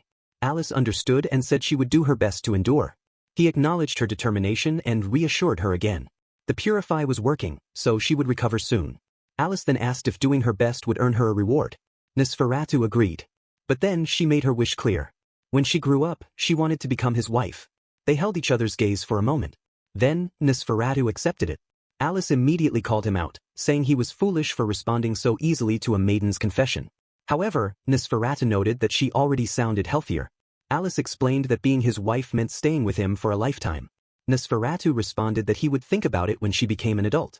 Alice pointed out that Nosferatu always gave the same answer to everyone. However, she questioned if he was simply hoping she would forget once she grew up. Nosferatu told her not to read the mind of the Lord of Nosferatu. He explained that time flowed differently for him and for humans. He made it clear that he would not let the future take responsibility for her present feelings. But then, Alice proposed a contest. She declared that she would not forget how she felt when she grew up. And if she didn't, then Nosferatu would have to accept her as his wife. Nosferatu agreed to it. However, he raised a concern about who would carry on Lyle's bloodline. Alice answered that there were twins in her mother's womb, so there was no issue. At that, Nosferatu realized something. Remilia had been using too much of the Hermes grass on Lyle. However, Alice brushed it off, saying her parents were still young. Nosferatu scolded her, saying children should not speak about such things. Then he told her to go to sleep. Yuki came to understand that these events took place shortly before his death in his previous life. After that, the Elysium Temple had set their sights on Nosferatu. And beyond that point, what happened to Lyle, Remilia, and Alice remained unknown. He felt that perhaps it was something he was never meant to know. Then, Nosferatu heard a sound. He paused, trying to identify it. However, a faint voice reached him. But then, a memory surfaced. He questioned whose memory it was. Within it, he saw Lyle on his knees, crying out for his lord. Another memory followed. Lyle stood there, telling Remilia that Lord Nosferatu had said he would return someday. Then came another image. Remilia was sobbing in pain. But then, another memory appeared. A hooded figure from the Elysium Temple. And finally he saw Alice. She had been told what happened to Lord Nosferatu. However, she was reassured that it was all right. That one day, she would come to understand. Then a voice echoed through the memory. It spoke of waiting, no matter how much time passed, holding on to the promise that someday, they would meet again. Yuki suddenly woke from the dream. He sat up and took a moment to process it. It was a memory from long ago. However, the final part did not belong to him. He thought about what came after his death. Lyle, Remilia, and Alice. But then, the question remained. Who was the one speaking those words? He had no answer. Yuki also realized that he still did not understand the reason behind his reincarnation. However, there was no point dwelling on it now. Still, if he could learn anything about Lyle and the others once he reached the capital, that alone would be enough. About a month passed after the test to join the Magician Guild. Each day had been busy. Yuki spent his time reading the documents Her Highness had sent, including the guild membership requirements and orientation guidelines. However, that was not all. He also studied archives about escort knights. Without Martha's help, he likely would not have finished in time. But then, whatever spare time he had was taken up by accompanying Rumia. Time moved quickly, and before he knew it, the day of his departure for the capital arrived. At the gate, everyone had gathered. Yuki stood fully prepared with Martha by his side. Lord George told him to do his best. However, Zeros added that Yuki would be fine, knowing the kind of person he was. Rumia then told her brother to take care of himself and to write to her often. Lord George reminded Yuki that Her Highness had chosen him as her escort knight. However, he warned him not to push himself too far. He also told him to always remember the hierarchy of higher nobility and never forget that their barony was still an upstart. Yuki acknowledged this and said he would keep it in mind. Lord George added that many noble children would also be heading to the capital. Because of that, he had already informed other noble families about Yuki. He then told him not to act rudely. For Yuki, those concerns felt unnecessary. However, he believed that getting involved with other nobles would only lead to trouble. Zeros then turned to Martha and asked her to take care of Yuki. But then, Martha spoke honestly, saying she did not like the part of Zeros that had once hated Yuki. Zeros noted how direct she was. Martha explained that it was because she served as Yuki's exclusive maid. Zeros accepted that and apologized for his past actions. However, he made a new promise. He would strengthen the barony and support Yuki from behind. He asked if she could trust him with that. Martha answered yes. Zeros then reassured her about her mother, Melissa. He would take responsibility and look after her. Martha was deeply moved and thanked him. Because of that, she felt at ease, knowing she could focus entirely on taking care of Yuki. Rumia struggled with Yuki's departure. However, he pointed out that it was not a final goodbye. She could always visit him. But then, Yuki added that during holidays, he would return as well. Soon it was time to leave. They exchanged one last look before parting. As Yuki reflected, he realized this was the first time someone had ever seen him off. In his past life as Nosferatu, he had only been feared and driven away. However, after settling in Fira village, he rarely left at all. Now, he finally understood how humans send off their family. He expressed his gratitude for everything they had done for him. But then, Zeros questioned him, saying there was no need for that. Yuki was family. If anything happened, he could always return. Then, Zeros addressed him as, "My lord." Lord George reacted with surprise and questioned that title. However, it remained a secret between Yuki and Zeros. It referred to Yuki's identity as Lord Nosferatu. They sealed that understanding with a fist bump. Moments like that only made Yuki feel conflicted about humans. As the carriage began to move, Yuki gave his final farewell to the land of Grossaria. Nearby, Dyke spoke with excitement, noting how remarkable his master's blood was, allowing him to fly even before nightfall. He then instructed the other bats, Guile and Neil, to stay close and follow him. Martha looked ahead and admitted she still could not believe they were heading to the capital. Yuki apologized for bringing her along. However, she reminded him that they were partners, so it did not matter. The coachman then spoke up. He found it hard to believe that Yuki had become Her Highness's escort knight. As a guard of Grossaria, being entrusted with such a duty filled him with pride. But then he began to tear up. Yuki told him to stop crying and not to call him a boy. However, Martha quickly teased him by using the same nickname. Later they stopped to rest. Time passed, and they eventually reached an inn. That night they had dinner outside, and then they went to sleep. The next morning, they continued their journey. However, Yuki noticed the carriage slowing down.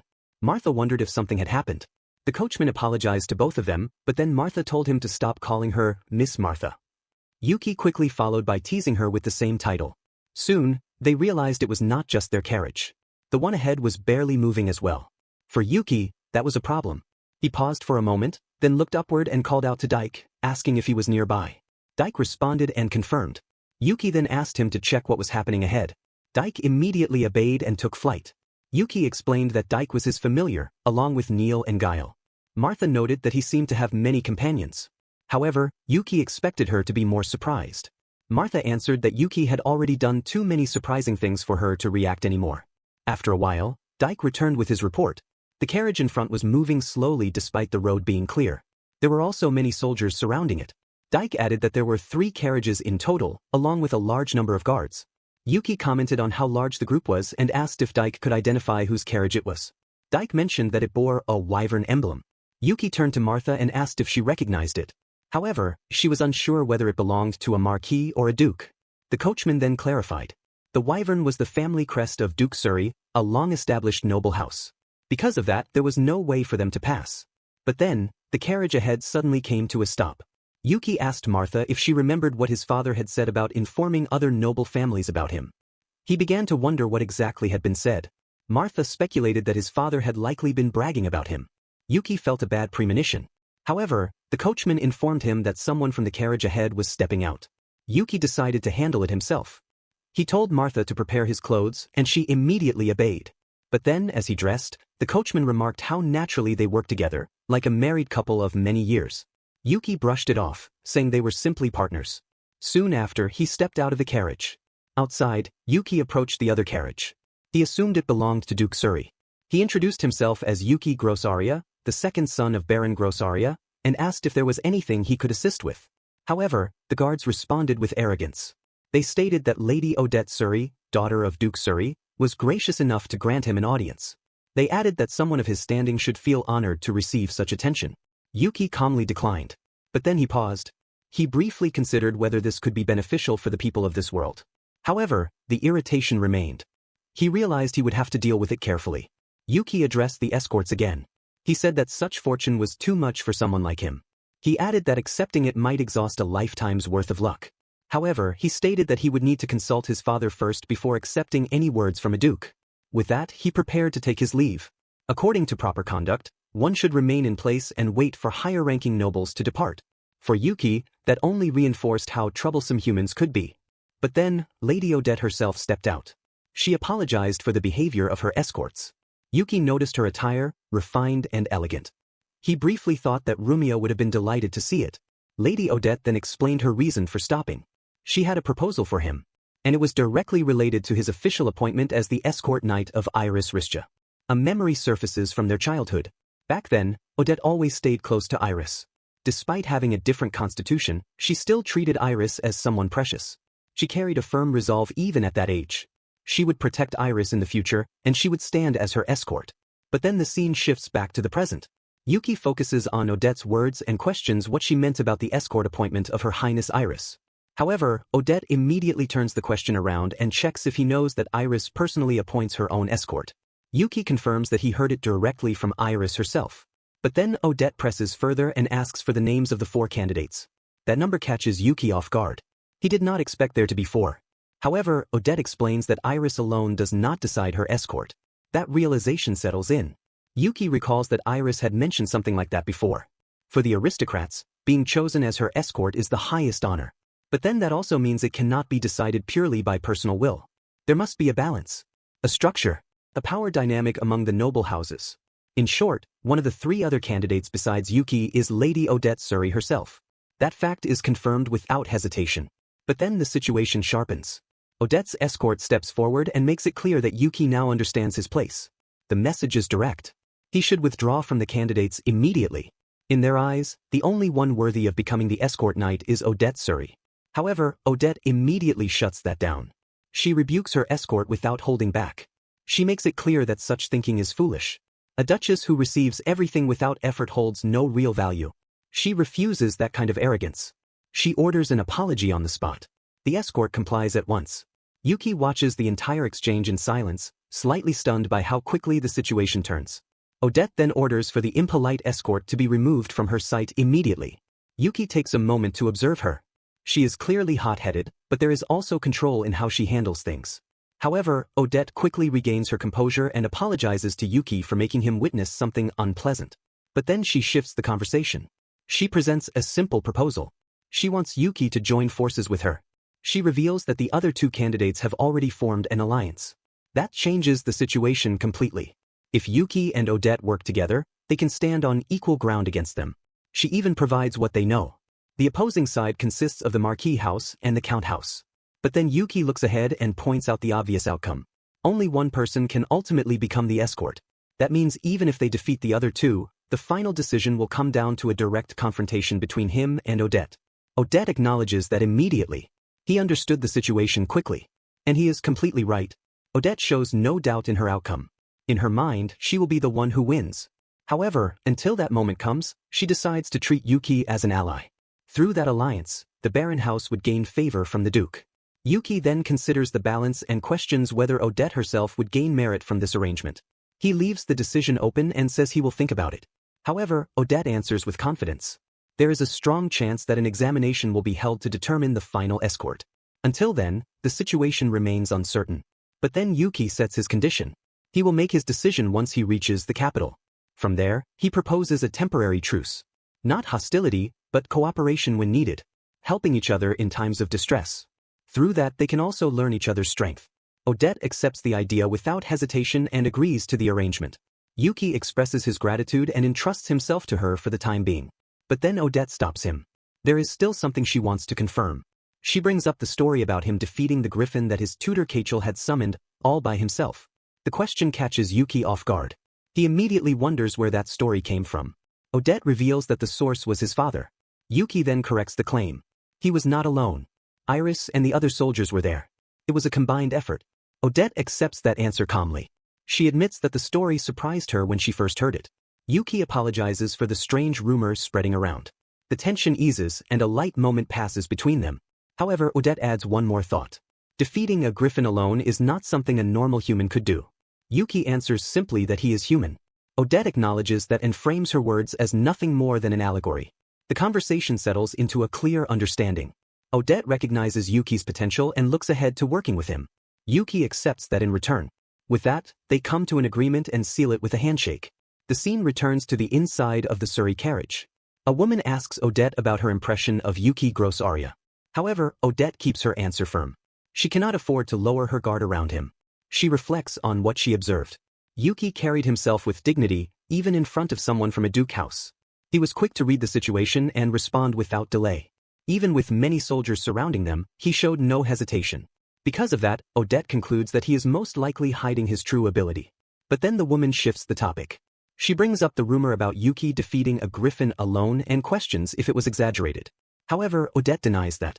Her father had heard the account directly from Iris soldiers. There were others present at the scene, but the one who defeated the griffin was Yuki alone. Yet despite that, Yuki himself denied it. What he doesn't show is any strong desire to become Iris' escort. That detail raises a question. The woman wonders if there is even an aristocrat who would not be interested in such a position. However, Odette sees it differently. Iris is not just royalty, but her closest confidant. And beyond that, there is the chance to study under the highest-ranked magician alongside her at the Magician Guild. The woman then adds another layer. A trainee's future is shaped by who they are trained under. However, Odette brings the focus back. No matter the situation, turning Yuki into an enemy would be a mistake. Not just for her own goal, but also for Iris' peace. At the same time, the scene shifts to Yuki's carriage. Martha asks whether he truly plans to cooperate with someone from a duke house. Yuki confirms that it is his plan. If he can build a good relationship with someone of that status, it will help him avoid trouble with other aristocrats. For him, that path is safer. It reduces the risk of causing problems for his father. But then his thoughts go deeper. This is also a chance for him, someone still learning how to live as a human, to understand what a normal aristocrat is. Staying close to Odette Suri may allow him to live within the Magician Guild without unnecessary trouble. However, that also means he must prove himself worthy of standing as her ally. Just as that thought settles, the calm breaks. Dike calls out to his master after scouting ahead using ultrasonic sound. He reports danger on the road ahead. Dark wolves are waiting along the main path, positioned to ambush the carriages. A sharp, loud signal cuts through the road. The sound echoes clearly, and the woman inside the carriage immediately recognizes it as the signal for a monster appearance. But then the scene shifts to Yuki. He prepares to move and states his intent to go ahead. He leaves instructions for the coachman to take care of Martha. The coachman reacts with surprise at Yuki stepping out himself, while Martha simply entrusts things to him. However, the Suri soldiers react with annoyance. From their perspective, there are no monsters in sight. They see no reason for concern and assume Yuki is acting out of place. One of them presses him to provide an exact location if his claim is true. Yuki answers without hesitation. There are 3 dark wolves ahead, positioned about 10 minutes from the carriages. However, that is only a distraction. The real threat lies on both sides. The main force is waiting on the right and left, preparing to strike once attention is drawn forward. They are concealed within the grass, making them difficult to detect. He warns them to stay alert. The soldiers fall silent. The clarity of his assessment leaves no room for immediate response. But then Odette steps out of her carriage. She confirms that his words are accurate. Their side has also detected the monsters. She then introduces the woman beside her as her home tutor. The woman acknowledges the situation and notes that Yuki's familiar detects threats faster than her own. Yuki observes her more closely. The cane in her hand stands out. From that detail, he concludes that she is likely a magician. However, the woman continues her evaluation. Their detection only picked up 3 dark wolves. Compared to Yuki's reading of the battlefield, her own results fall short in precision. Odette takes note of that as well. Not only the number, but even the positions of the enemies were identified. She begins to question just how capable Yuki's familiars truly are. Nearby, Dike reacts with visible satisfaction at being acknowledged. The familiar had proven useful. The situation moves quickly. Odette gives her orders. If the enemies are dark wolves, she will eliminate them using her ancient magic. The soldiers are to focus on the forces positioned ahead. But then Yuki turns his attention back to her. He asks about his role in this situation. The answer is direct. His task is to disrupt the enemy and throw them into confusion. However, instead of moving immediately, he pauses. A thought crosses his mind, and he raises a question. He considers how long it normally takes for an aristocrat to deal with a group of monsters. He estimates it might take around an hour. That remark shifts the atmosphere. Odette reacts instantly. The implication reaches her clearly, and her response comes with sharp intensity, as if his words had just questioned the strength of a duke's daughter. Yuki responds without hesitation. He was not questioning her ability. He was only referring to the general tendency of aristocrats who rely on magic. However, Odette reacts again and makes it clear that even an average aristocrat would not take 10 minutes to defeat a pack of dark wolves. Yuki is caught off guard by that number. But then Odette goes further. For members of a duke's house, it usually takes less than 5 minutes. That comparison settles in quickly. A normal aristocrat takes 10 minutes. A duke's house member takes 5. So Yuki decides to aim right in between. He sets his own target at 7.5 minutes. But then he prepares himself. Using his own blood, he draws a crest on his palm. He acknowledges the situation and moves out. However, before Odette can finish speaking, he has already taken off. His speed stands out immediately, and Odette notices how quickly he disappears from sight. As he runs, his thoughts stay focused. Finishing off dark wolves in 7.5 minutes feels like a high standard. Compared to what he remembers, the difference is clear. 200 years ago, in Fira village, it took around 20 minutes to defeat 10 dark wolves. The present generation of aristocrats feels far more capable. However, Yuki adjusts his mindset. If he wants to live more like a human, then he needs to show a bit of nobility. With that in mind, he entrusts Dike with tracking the exact positions of the enemies. Soon, the dark wolves come into view. They roam the area, but then their attention shifts. Something in their surroundings alerts them. But before they can react fully, Yuki moves. He slips in from one side and eliminates one of them in a single motion. The remaining wolves react to the sound. They hear the faint cry of their companion and turn toward Yuki. That is when he activates ancient magic. A burst of power follows as he unleashes an Efreet blow. Flames surge forward and engulf the wolves in front of him. Back at the carriage, Odette, the mysterious woman, and the soldiers witness the sudden rise of flames. The intensity of the attack is clear even from a distance. At the same time, one of the dark wolves attempts to break through toward them. However, Dike intervenes at the right moment, disrupting it. Though frustrating, it allows the soldiers to focus on the main threat. Then Odette takes her turn. She forms a crest in the air and releases earth magic. The ground responds instantly. Swirling, spiked formations rise and strike the remaining wolves with force. From above, Yuki watches the battlefield unfold. He quickly recognizes Odette's magic and finds it impressive. However, he shifts his focus back to his own side and acknowledges his familiars for their precise work. With that, he decides to handle the dark wolves on the opposite side of the road. But then Dike informs him that those wolves have already fled. The screams of their allies and the overwhelming flames must have shaken them. They likely judged that they had no chance of winning. That thought immediately leads Yuki to imagine the outcome. He pictures Odette's reaction, seeing him as someone who not only took too long but also allowed enemies to escape. However, he checks the time again. It is already close to the 7.5-minute mark. Realizing this, he asks for assistance to pursue the fleeing wolves. In the distance, the dark wolves can be seen running. Above them, the familiar bats close in. In a swift motion, the bats strike, cutting into the wolves. Pain spreads through the pack as their howls echo out. Dike reports the situation clearly. The wolves are now surrounded. Panic has set in among them. But then Dike notices something else. There is something unusual within the situation that catches his attention. Later, the scene settles. Yuki stands before Odette and offers his most sincere apology. He acknowledges his failure. He was unable to defeat the dark wolves within 10 minutes. Even more, he failed to match the standard expected of a duke's house, where such enemies would be handled in 5. Odette does not respond immediately. She remains silent as his words settle. However, Yuki continues. If his performance is seen as incompetence, then he accepts the consequence. He leaves the decision to her, even if it means their alliance ends here. The scene continues with Alice questioning Yuki. She checks whether he truly failed to remember what had been explained earlier. However, Yuki recalls it differently. In his understanding, a member of a duke's house takes around 5 minutes to defeat monsters from the moment they are discovered. But then Odette interrupts that assumption. She clarifies the exact meaning. The 5-minute standard applies from the moment the battle begins, not from the moment the monsters are found.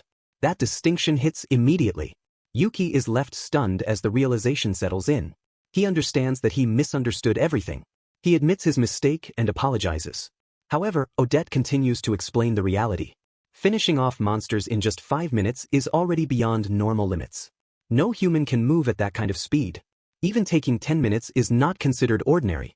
She urges him to think more carefully and rely on proper judgment.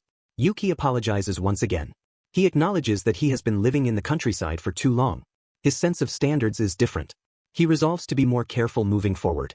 At the same time, he begins to see Odette more clearly. She points out his mistake directly, but without malice. That leaves a different impression on him. However, Odette reflects on the situation from her side. She admits that she may have misjudged Yuki's abilities. If what he showed is truly his level, then forming an alliance with him might not be appropriate. But then Yuki refuses to accept that conclusion. He understands how important Odette's cooperation is for him. That response catches her off guard and leaves her momentarily confused. He presses further. He asks for the alliance to continue. Her guidance would be valuable, especially in understanding the common sense of aristocrats. And beyond that, they can aim for the same goal together, becoming the escort of Iris. That request shifts the tone. Odette lets out a small reaction, as if amused by the situation. There is a hint that her interest in Yuki has only grown. With that, they come to an agreement once more and seal it with another handshake. But then something unexpected draws Odette's attention. There is movement within Yuki's clothes. She looks closer and notices a small creature with beautiful silver fur. The sight catches her off guard as she tries to make sense of what it is. The focus shifts to the small creature. Yuki explains that he found it during the fight with the dark wolves. From what he can tell, this area belongs to the foxes. The creature had lost its family, likely killed by the wolves. However, Odette pieces the situation together. It seems likely that the foxes and the dark wolves were already fighting when the group passed through. After wiping out the fox's family, the wolves, still driven by bloodlust, turned their attention toward the carriages. She then notes how clearly Yuki described it, almost as if he had witnessed everything. But Yuki keeps it grounded and treats it as nothing more than a guess. However, Odette brings up another concern. Even as a pup, it is still a wild animal. There is a risk it could bite.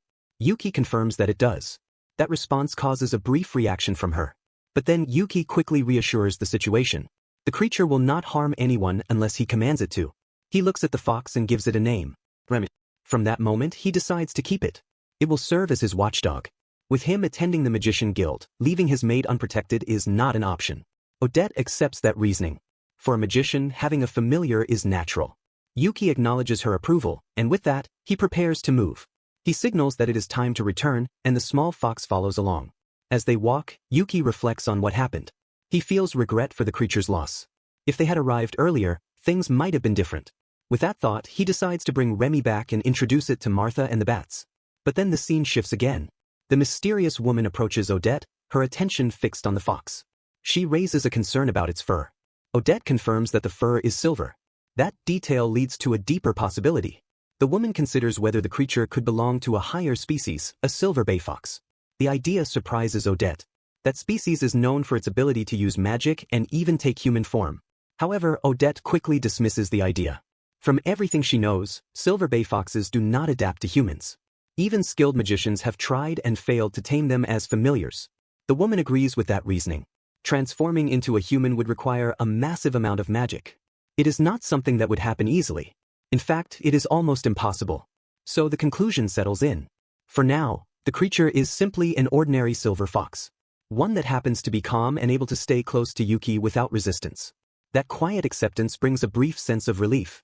The situation feels simpler that way.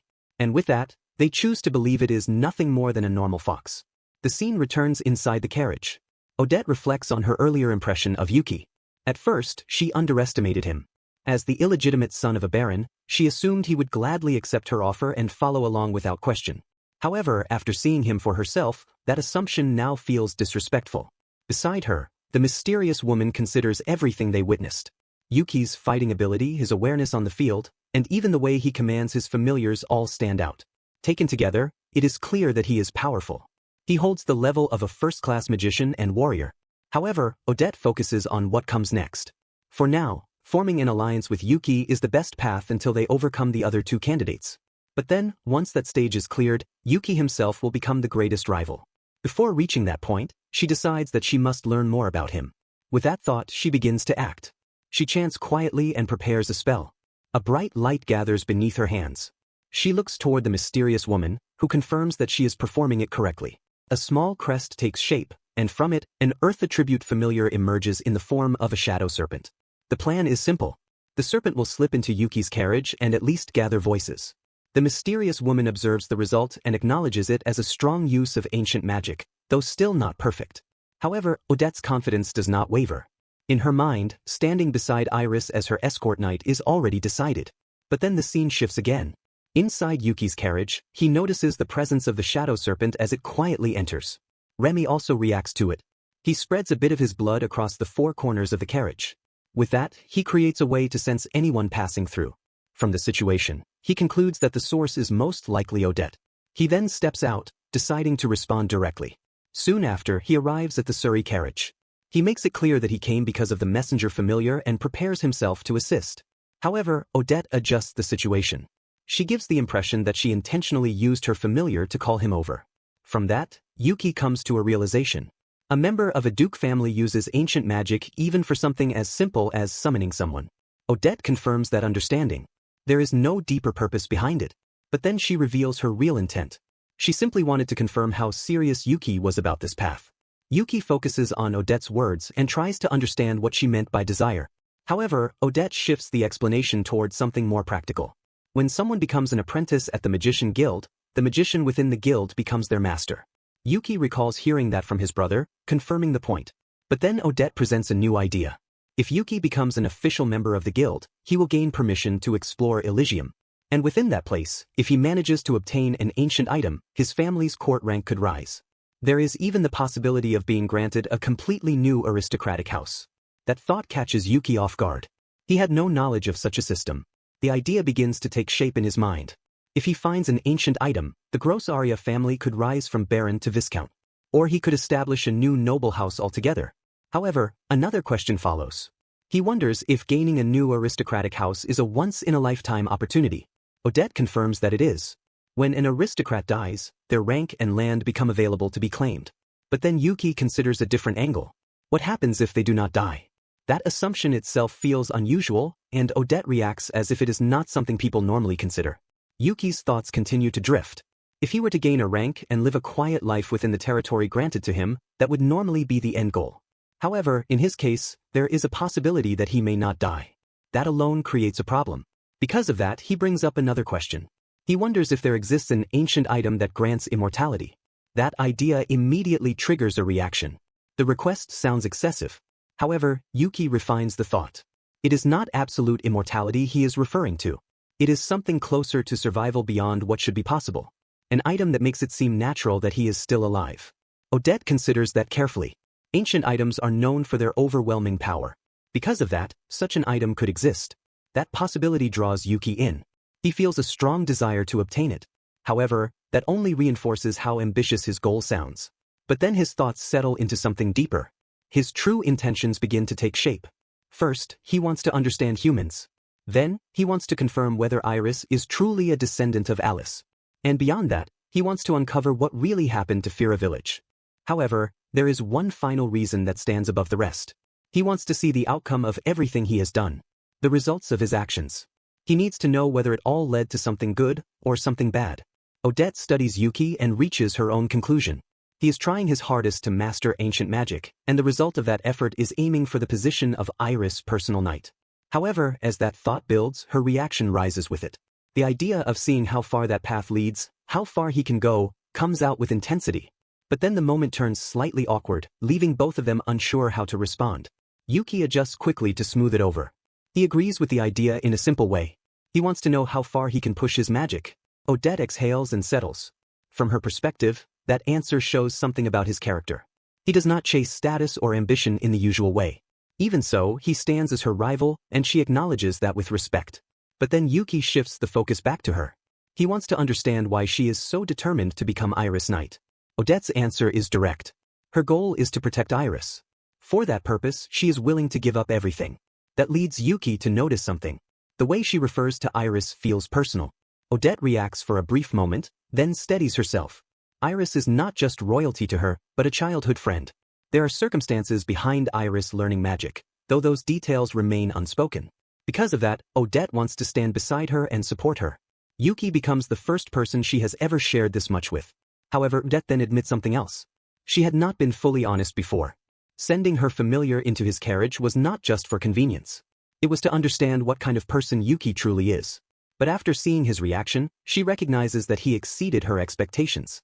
Detecting her familiar so easily was not something she anticipated. Yuki reflects on that in his own way. The idea of using his bats to call people crosses his mind as a simple solution. However, Odette quickly rejects that thought. The matter remains clear in her view. One of them must become Iris Escort Knight. There is no exception to that. Yuki accepts that without resistance and reassures the situation. At the same time, a quiet realization settles within him. He is also hiding something, living as a human while carrying something different inside.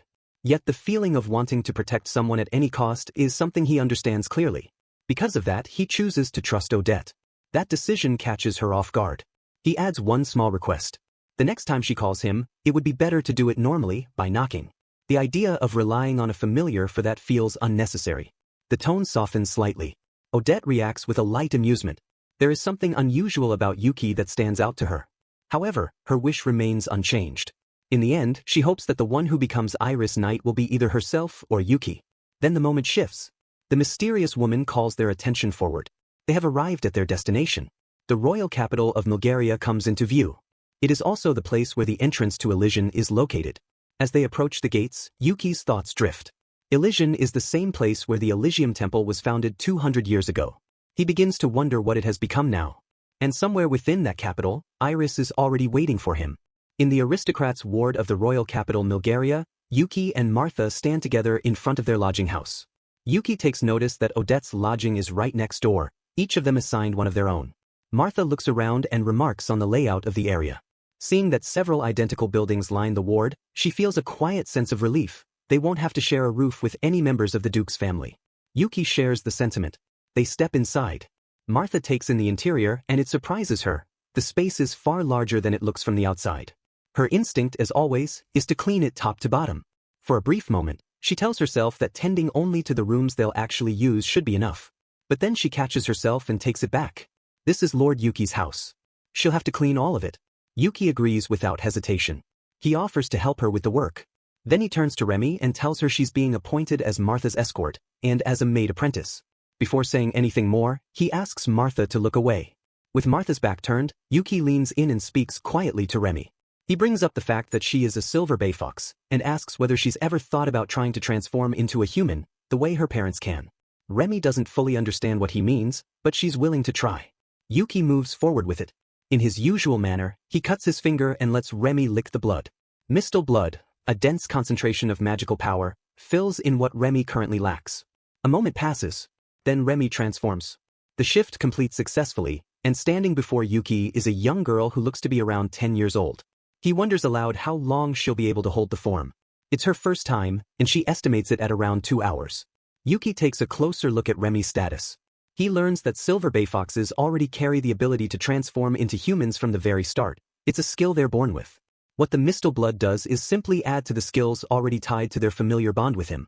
He also notices that Remy's level sits noticeably lower than Dyke and the others, who are at level 12. Her young age explains the gap. He tells Remy the plan going forward. Every day, he'll give her magical power so she can train and strengthen her transformation ability. Once the skill becomes stable, he wants her by Martha's side, as her escort, helping her with what she needs. He asks if she can do that. Remy says she can. Yuki notices that Remy is visibly dirty from the day and decides she needs a bath before anything else. With that sorted, he calls Martha back over and tells her she can turn around now.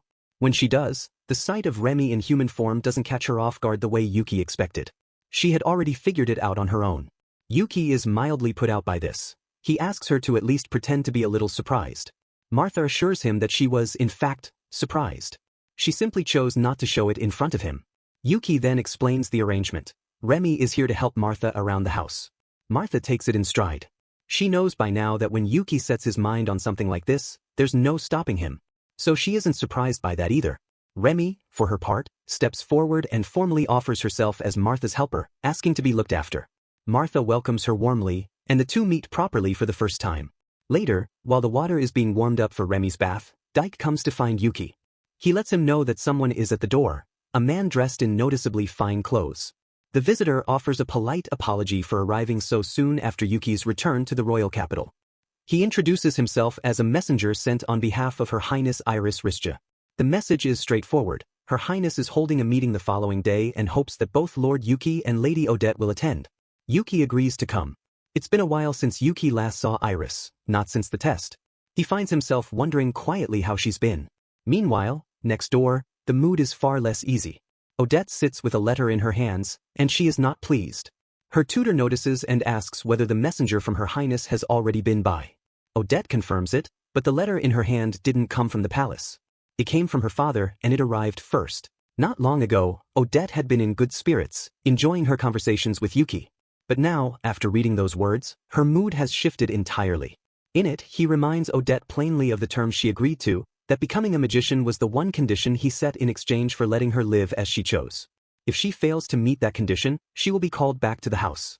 He makes his position clear. The true role of a duke's daughter is to remain at home. He closes by expressing his hope that she will understand and return quietly. The letter is from Hila's Suri, her father and the head of the duke's household. The mysterious woman is already familiar with the conditions the duke laid out. There are two paths Odette can take, either become Her Highness Iris Risja's escort knight, or reach C rank as a magician within a year. The ranking system is no easy climb. E rank requires mastering 3 types of ancient magic just to advance. D rank demands solo subjugation of a designated monster. And C rank, Odette explains, means traversing the 3rd layer of the illusion. The mysterious woman points out that studying under the best mentor in the Magician's Guild could at least open the door to the illusion. Odette acknowledges it. She'll find a way to handle her father's condition. But that isn't what's really weighing on her right now. What's on her mind is Iris.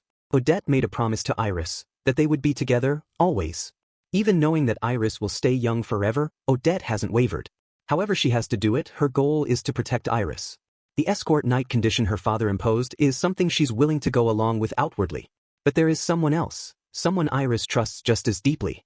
And Odette has no intention of quietly stepping aside for that person. She wants to see for herself at the next exam whether Yuki is truly worthy of Iris. The following day at the Royal Palace guest house, that answer begins to take shape. Odette and Yuki stand side by side before Iris. Iris addresses Yuki first, and she opens with an apology. Her original intention had been to name him as her escort knight, and for him and Odette to grow together as friends under her. Odette is quick to tell Iris that none of this is her fault. Her father is the one who pushed the escort knight arrangement. And by every measure that matters, Yuki Grosaria is the one who should rightfully be standing at Iris' side as her knight. Iris acknowledges the reality of it. When Duke Suri makes a recommendation, even the royal household has little room to refuse. Yuki, for his part, turns the situation over in his mind. According to Iris, when a royal reaches the age of 13, they earn the right to appoint their own escort knight. And it was Mr. Burns, a name Yuki only connects to one of the army's generals later, who personally put his name forward as Iris Escort. All that remained was for Iris to formally seek permission from the prince. But before that could happen, the other aristocrats stepped in. They were openly against it. The idea of an illegitimate son of a baron being named escort knight struck them as unacceptable, and each of them put forward their own children as alternatives. In the end, several names were selected from among those recommendations, and a formal test was arranged to determine who would earn the title of escort knight. Yuki understands how it looks. For aristocrats with long histories and established authority, his presence in that conversation would have been an unwelcome one. Iris then explains something she had been carrying for a while. She had wanted to send Yuki a message much sooner, right after returning from the barony. However, she came down with a fever shortly after and was forced to rest. Odette's voice shifts the moment she hears it. She asks with quiet concern whether Iris is all right now. Iris reassures her that she has recovered. She rested, dreamt often, and eventually got back on her feet. But even then, when she was finally well enough to write, she held back from sending anything to Yuki. Yuki connects the reason himself. It was to keep him from gaining any early advantage. Iris confirms it. Everyone involved already knows he was the original candidate. But because the matter had grown to involve the royal family, she no longer had the standing to simply push her preference through. What she can offer him, however, is something that still matters. Even if he isn't chosen as escort knight, she wants him to remain close, to train under a master and grow into the best he can be. Yuki receives this with genuine gratitude. He bows and accepts. Privately, he turns the situation over in his mind. If he enters the Magician's Guild as a trainee and stays near Iris, he'll still have access to what he originally set out to find, the connection between her and Fira village. The path has changed, but the goal hasn't. Iris then turns to Odette and expresses her thanks. With Odette also listed as a candidate, Iris was able to use that as a reasonable cover. Inviting both candidates in together gave her a way to speak with Yuki before the exam without drawing attention. Without Odette, that conversation wouldn't have been possible. Odette says simply that she's glad to have been of help. Iris gently pushes back on the formality in Odette's tone. She reminds her not to be so distant. After all, they had originally planned to study together under the same master once Odette joined the Magician's Guild. But then something else catches her attention. Her expression shifts slightly as the thought crosses her mind. She realizes she never quite noticed when Odette and Yuki had become acquainted in the first place. Yuki explains that he and Odette simply had the chance to speak while traveling to the capital. Iris takes that in, by chance, then. She notes quietly that it sounds familiar, not unlike how she and Yuki first crossed paths. She goes still for a moment, turning something over in her mind. Then she asks, gently, but directly, whether Odette might have also been saved by Yuki at some point. Odette bristles at the question and makes clear she will neither confirm nor deny it. Iris reads that reaction well enough. She presses just slightly, pointing out that Yuki's abilities in a fight are genuinely impressive. Odette's voice rises, and she repeats herself. She will confirm nothing and deny nothing. Iris leaves it there. Yuki watches the two of them and quietly notes how naturally they interact. Then his thoughts shift. This is an informal meeting, and the exam hasn't happened yet. If there's ever a moment to ask, it's now. He brings Iris' attention to a question he's been holding. He asks whether she recognizes any names from her family's history, Lyle, Remilia, or Alice. The question lands quietly. Iris repeats the names back to herself and goes still, her eyes settling on Yuki for a moment. She answers carefully. Her knowledge of her family line only goes back as far as her grandparents' generation, and she doesn't believe anyone by those names appears in it. Yuki feels the weight of that answer. Iris, noticing his reaction, asks what prompted the question. He answers in a murmur, that in a dream he spoke with them. And in that dream, they asked him to protect Her Highness Iris. Iris is visibly surprised. She wonders aloud whether their meeting itself may have been something those figures guided into place. Yuki acknowledges it as a real possibility. He thinks of Lyle then, and feels a quiet heaviness about having had to say all of this out loud. He makes a private resolution to find Lyle's grave someday and visit properly. Iris grows somber. She says it's a loss that no records survive from the generations before her grandparents. Even if those people were her ancestors, there is simply no way for her to know. Odette offers the reason, the Eight Kingdom War. The Eight Kingdom War. A devastating conflict that drew in 8 kings at once. Yuki has encountered it before. He came across it once while reading in the Baroness study. The name carries weight even on the page.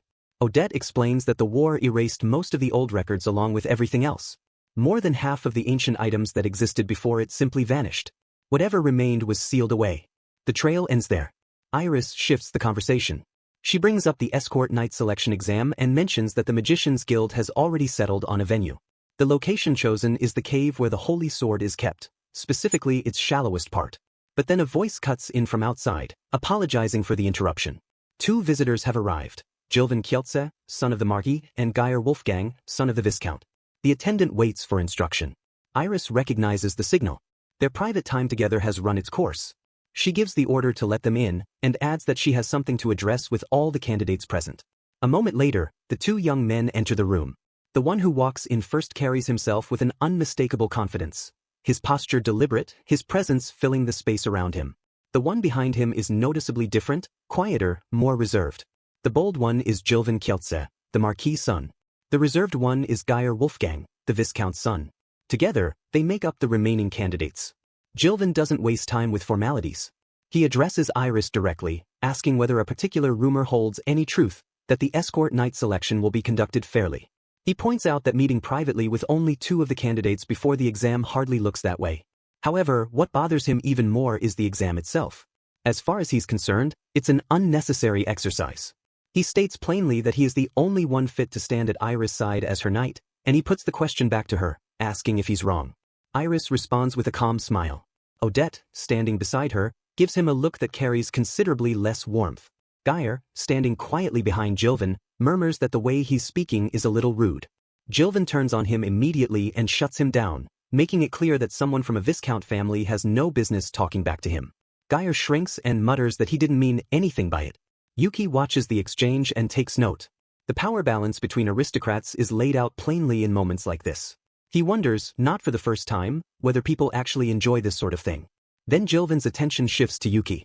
Of everything in the room, he says, what he finds most difficult to make sense of is why a baron's bastard son is standing here at all. He addresses Yuki directly and without softening it, calling him exactly that, an upstart from the Grossaria barony with no rightful place in this company. Knowing a little ancient magic, in Jilvin's view, is nowhere near enough to justify a claim to her highness' side. He suggests Yuki step aside on his own before the embarrassment of the exam does it for him. Odette's expression tightens, and she makes her displeasure with his attitude known. However, Yuki's response is not what anyone in the room expects. He lowers his head in a respectful bow and thanks Jilvin, sincerely, from the bottom of his heart. Odette is visibly caught off guard. Jilvin, for his part, takes it as confirmation that Yuki knows where he stands. What no one in the room can hear is what Yuki is actually thinking. He is Nosferatu, not human. In this lifetime alone, he will likely live another 200, perhaps 300 years. This moment, this institution, this exam, it will be the first and last time he involves himself in something like this. And after it passes, it will settle into memory as just another brief chapter among many. That is the reason for the bow. He then speaks, calmly, and with full awareness of what he's saying. He tells Jilvin that he understands completely, and that this short encounter between them will come to an end soon enough. The words land differently than Jilvin anticipated. For just a moment, his composure slips. Jilvin struggles to process what he just heard. Yuki, however, holds a calm smile and clarifies his position. He has no intention of withdrawing. As far as he's concerned, the exam is a worthwhile experience, and even if things go poorly, it will eventually settle into memory as something he can look back on without regret. Jilvin's composure breaks. He demands to know whether Yuki is seriously suggesting he expects to be embarrassed. Yuki doesn't engage with it. He simply turns away from Jilvin and redirects his attention to Iris, moving the conversation forward to the details of the exam. Iris follows his lead without hesitation. Nearby, Geyer quietly tries to bring Jilvin's temperature down. Odette watches all of it and arrives at a conclusion she had already been leaning toward. Yuki is simply operating on a different level. Iris then lays out what the Magicians Guild has formally decided. She begins by asking whether everyone in the room is familiar with the Elysian entrance, located within one of the royal capital's districts. Geyer confirms he's heard of it, a passageway that only members of the Magicians Guild can pass through. Iris affirms that and adds context. The royal capital itself was originally constructed as a means of controlling the Elysian. The exam will be structured as a task for novice trainees of the Magicians Guild. Jilvin, unable to help himself, mutters to Geyer that he should have been the one to answer that. Iris continues. Each of them is handed a parchment detailing an investigation assignment. The target is the topmost layer of the Elysian, specifically, a cave where undead have recently been sighted. Their task is to confirm the safety of the holy sword stored inside. Whoever reaches it first will be named her escort knight. The mention of the holy sword stops Yuki cold, though nothing shows on his face. In a previous life, 200 years ago, a holy sword was what killed him. The memory sits uneasily. He has carried an aversion to long swords ever since, something closer to an allergy than a preference. Odette raises a practical question. What happens if two candidates reach the holy sword at the same time? Iris has an answer ready. In that case, the two would settle it between themselves. And if both parties reach an agreement, one would take the role of escort knight while Iris would look into giving the other a position of comparable standing. Odette acknowledges the terms and lets her gaze drift briefly toward Yuki. It's a small gesture, but Yuki catches it. She's confirming their alliance without saying a word. If reaching the holy sword together isn't a problem under the rules, then cooperating through the exam is very much on the table. Iris wraps up the meeting. The remaining details will be handled by the person in charge when the time comes. The exam is set for 3 days from now. She sends all of them off with a word of encouragement and wishes them well. Back at the lodging house, the atmosphere is much quieter. Yuki returns to find Remy and Martha waiting for him. Remy, still holding her human form, had spent the day learning from Martha, picking up how to fold laundry, which Martha notes she took to surprisingly well. However, the effort has clearly worn her out. Remy admits she's been sleepy all day despite napping more than once. Martha explains it simply, she's still growing, and sleep is part of that.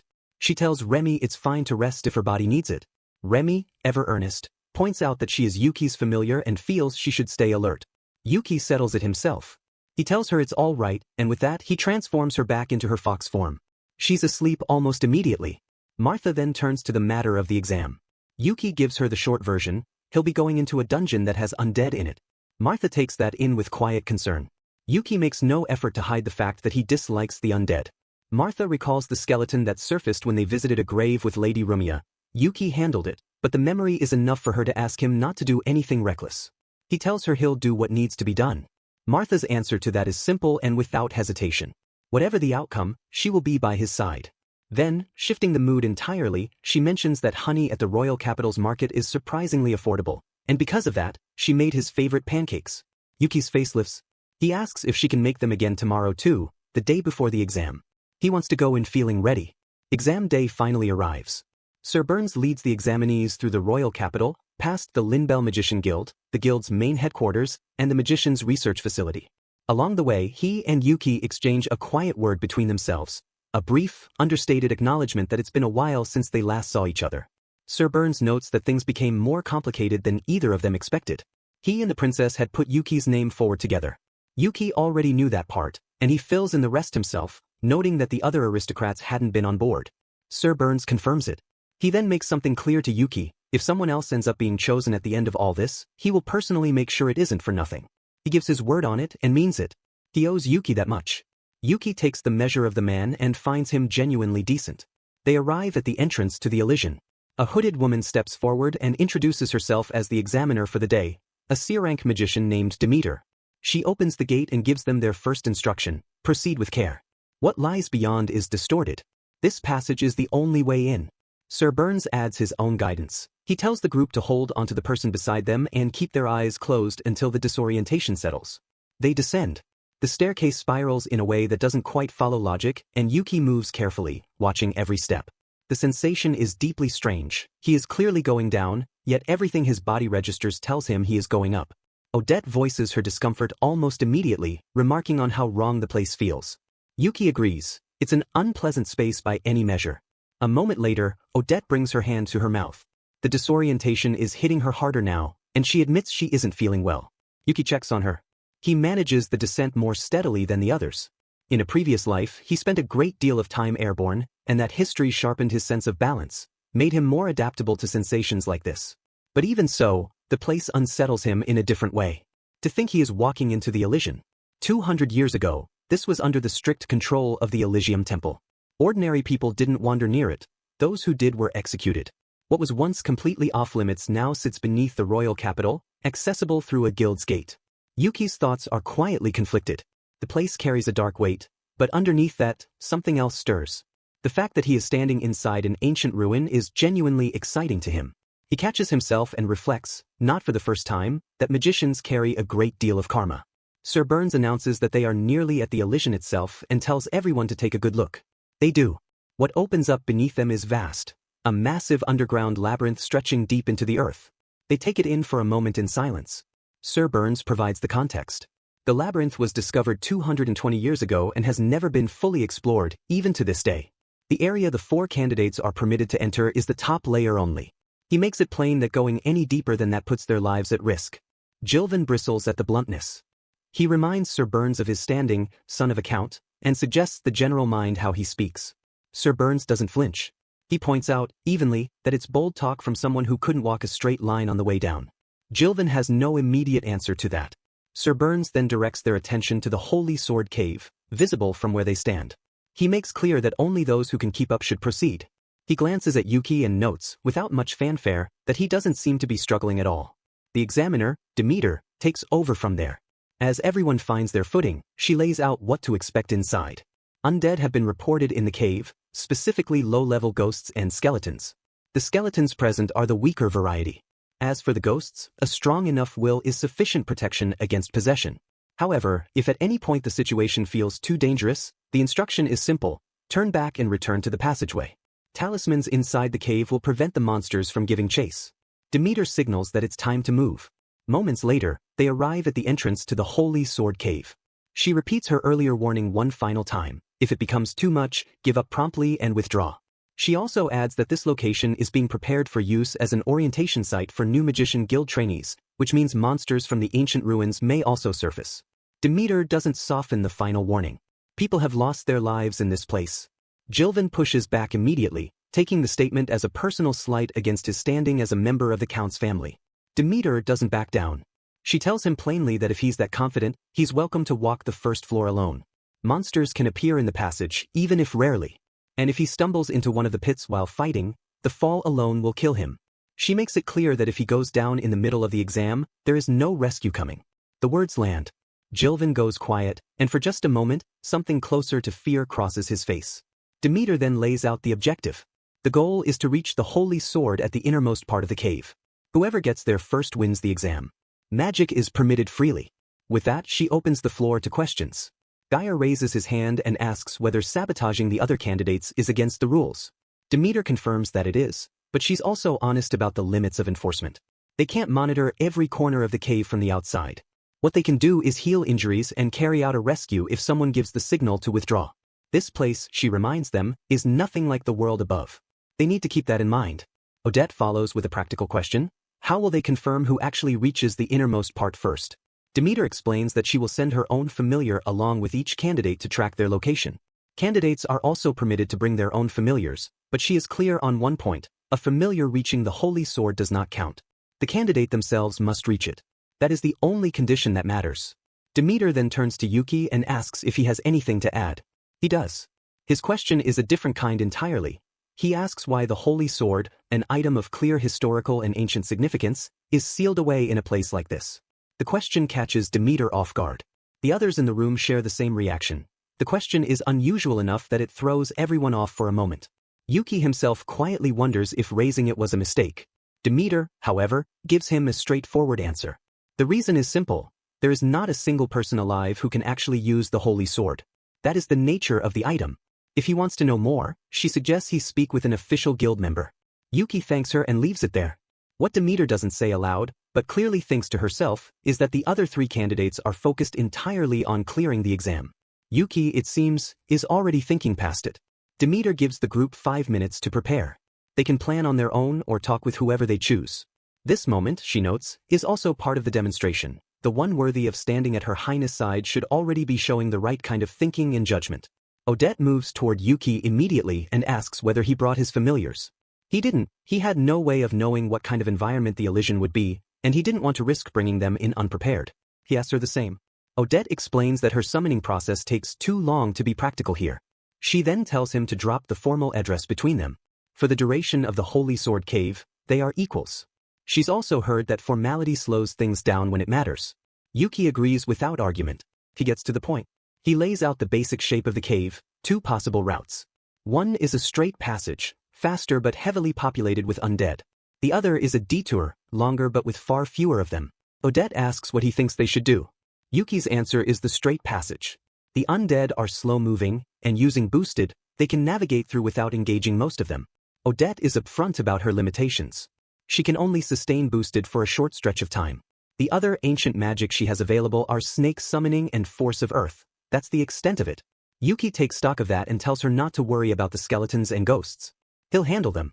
Odette's expression softens, and she agrees with a quiet smile. But then Odette adds something that Yuki wasn't expecting.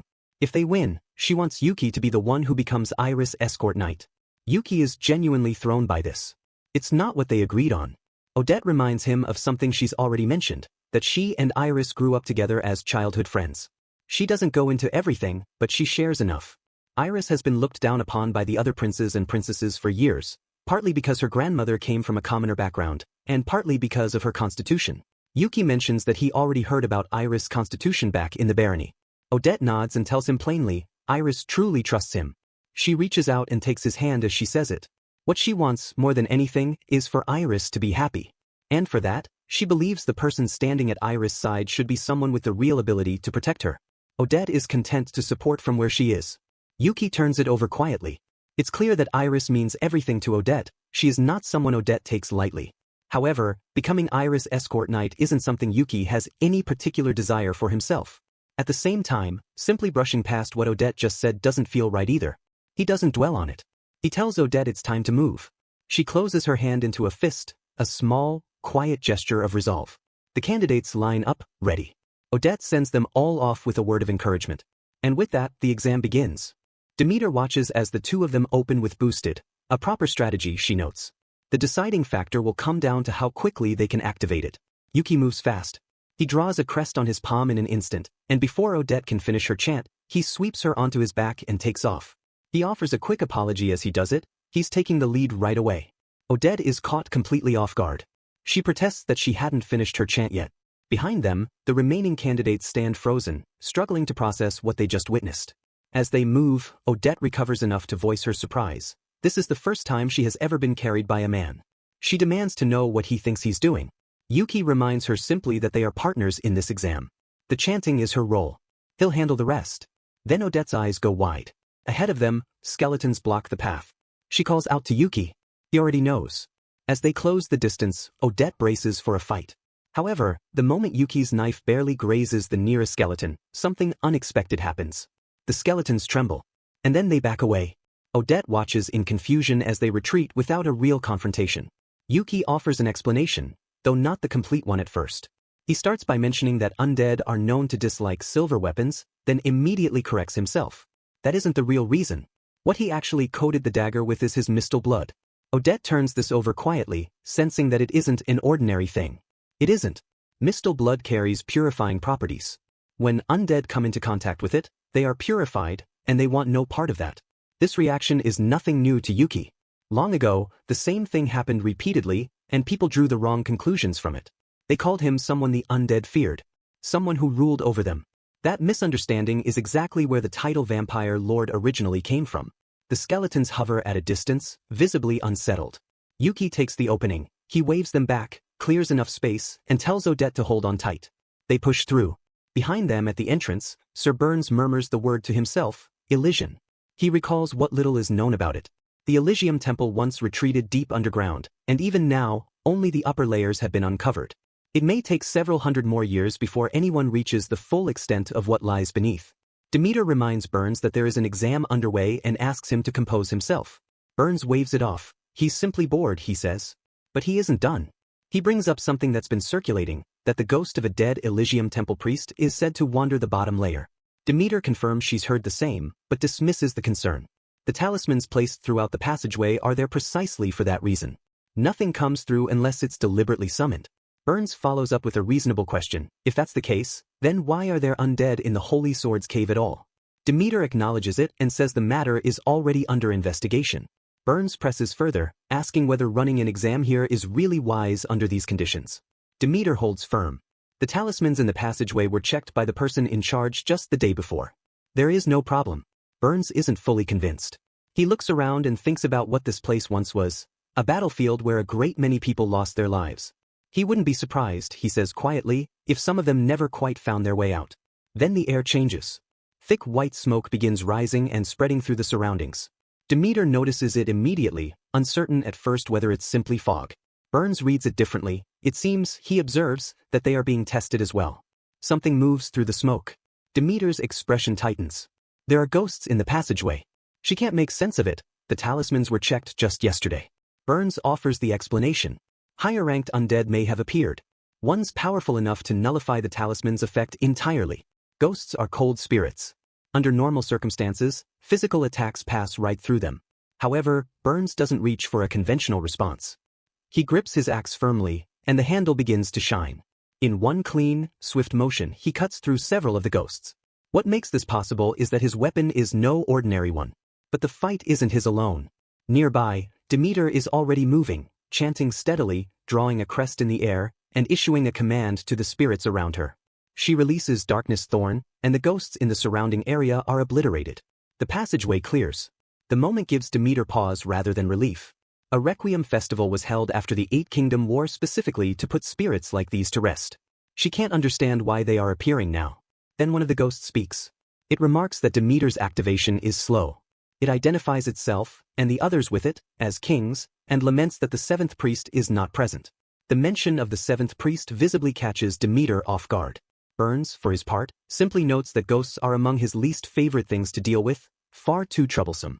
He sets that aside and asks Demeter the more pressing question, whether the examinees are all right. Demeter turns her attention to them immediately. Demeter turns her focus to the examinees. Through her familiar's vision, she finds Yuki and Odette already deep inside the cave, moving at a pace that catches her off guard. They are already near the back, and the undead haven't engaged them at all. She can't make sense of how that's possible. Burns is entirely unsurprised. That, he says, is simply how Yuki operates. He's already used to it. Demeter keeps watching. She notes that Yuki's ancient magic invocation is also far beyond what a trainee should be capable of. The speed and the power behind it don't fit the profile. She doesn't finish the thought. Burns asks about the other pair. Demeter shifts her familiar's gaze and locates Jilvin and Geyer. They took the longer path with fewer undead, a safer, more measured route. Demeter admits, privately, that she would have made the same call. What Yuki and Odette are doing is reckless by any reasonable measure. But then something in her vision catches her attention. Jilvin and Geyer appear to be in the middle of an argument, though she can't make out what it's about. Before she can focus further, something strikes her familiar, hard and sudden. In the same instant, a sharp pain shoots through Demeter's head. Burns asks immediately what's wrong. Her familiar has been killed. Burns asks whether the undead are responsible. Demeter doesn't think so. Her mice are enhanced by magic. They wouldn't fall to ghosts or skeletons. That isn't the kind of mistake she makes. Something else is in that cave. She tells Burns they need to go in. Whatever is happening in there isn't ordinary. A few minutes earlier, Jilvin and Geyer are making their way along the quieter path. Jilvin watches the progress of his competitors from a distance and remarks on how fast they're moving, which he finds difficult to accept, given who Yuki is. Geyer shares the disbelief, unable to explain how anyone slips through skeletons and ghosts that cleanly. Jilvin isn't rattled, however. He holds to his read of the situation. The undead will eventually catch up and slow them down. Patience, he believes, will win this. But then Geyer raises something that shifts the tone entirely. He mentions that he had been planning to hit Yuki with a disabling spell and asks why Jilvin stopped him. Jilvin's eyes narrow. He asks whether that idea came from Geyer's father. Geyer confirms it. The plan was to get Yuki disqualified, leaving Jilvin and Odette to face each other directly, a matchup Geyer's father apparently considered straightforward enough for Jilvin to win. Jilvin's response is immediate. He strikes Geyer across the face. What Geyer's father is suggesting is a cheap trick, and Jilvin wants no part of it. His goal is to become Iris Escort Knight and bring honor to the Marquis family name. Winning through underhanded means would displease Iris, and that outcome would make everything pointless. Geyer responds with dry sarcasm, remarking on how refined a member of the Marquis Kieltze household truly is. Jilvin takes it at face value. He considers himself well-educated, and in his view, even the act of looking down on others should be done with a certain dignity. Geyer notes quietly that ideals like that don't exist in House Wolfgang. His family are ghost magicians, a household that specializes in manipulating the dead. Jilvin finds the description questionable and asks, without much subtlety, whether Geyer is ashamed of it. But he doesn't dwell on it. What matters right now is that the ability is useful, and he tells Geyer plainly that he needs his help. Geyer accepts without argument and confirms he will use his ancient magic. What Geyer has prepared for this occasion was taught to him by one of his father's acquaintances, ancient magic specifically suited to a place like this. It is said to be among the most advanced magic usable within the vast dungeon of Elysian. Then Jilvin told him to control the undead with that power. Battle is treated as a war of information. It is decided long before it begins, starting from the preparation stage. Information is gathered through bribery, targeting a royal servant. Through that, the location of the exam becomes known, along with the presence of low-level undead. These undead are not random. They are tools used by humans, whether vampires, liches, or even magicians.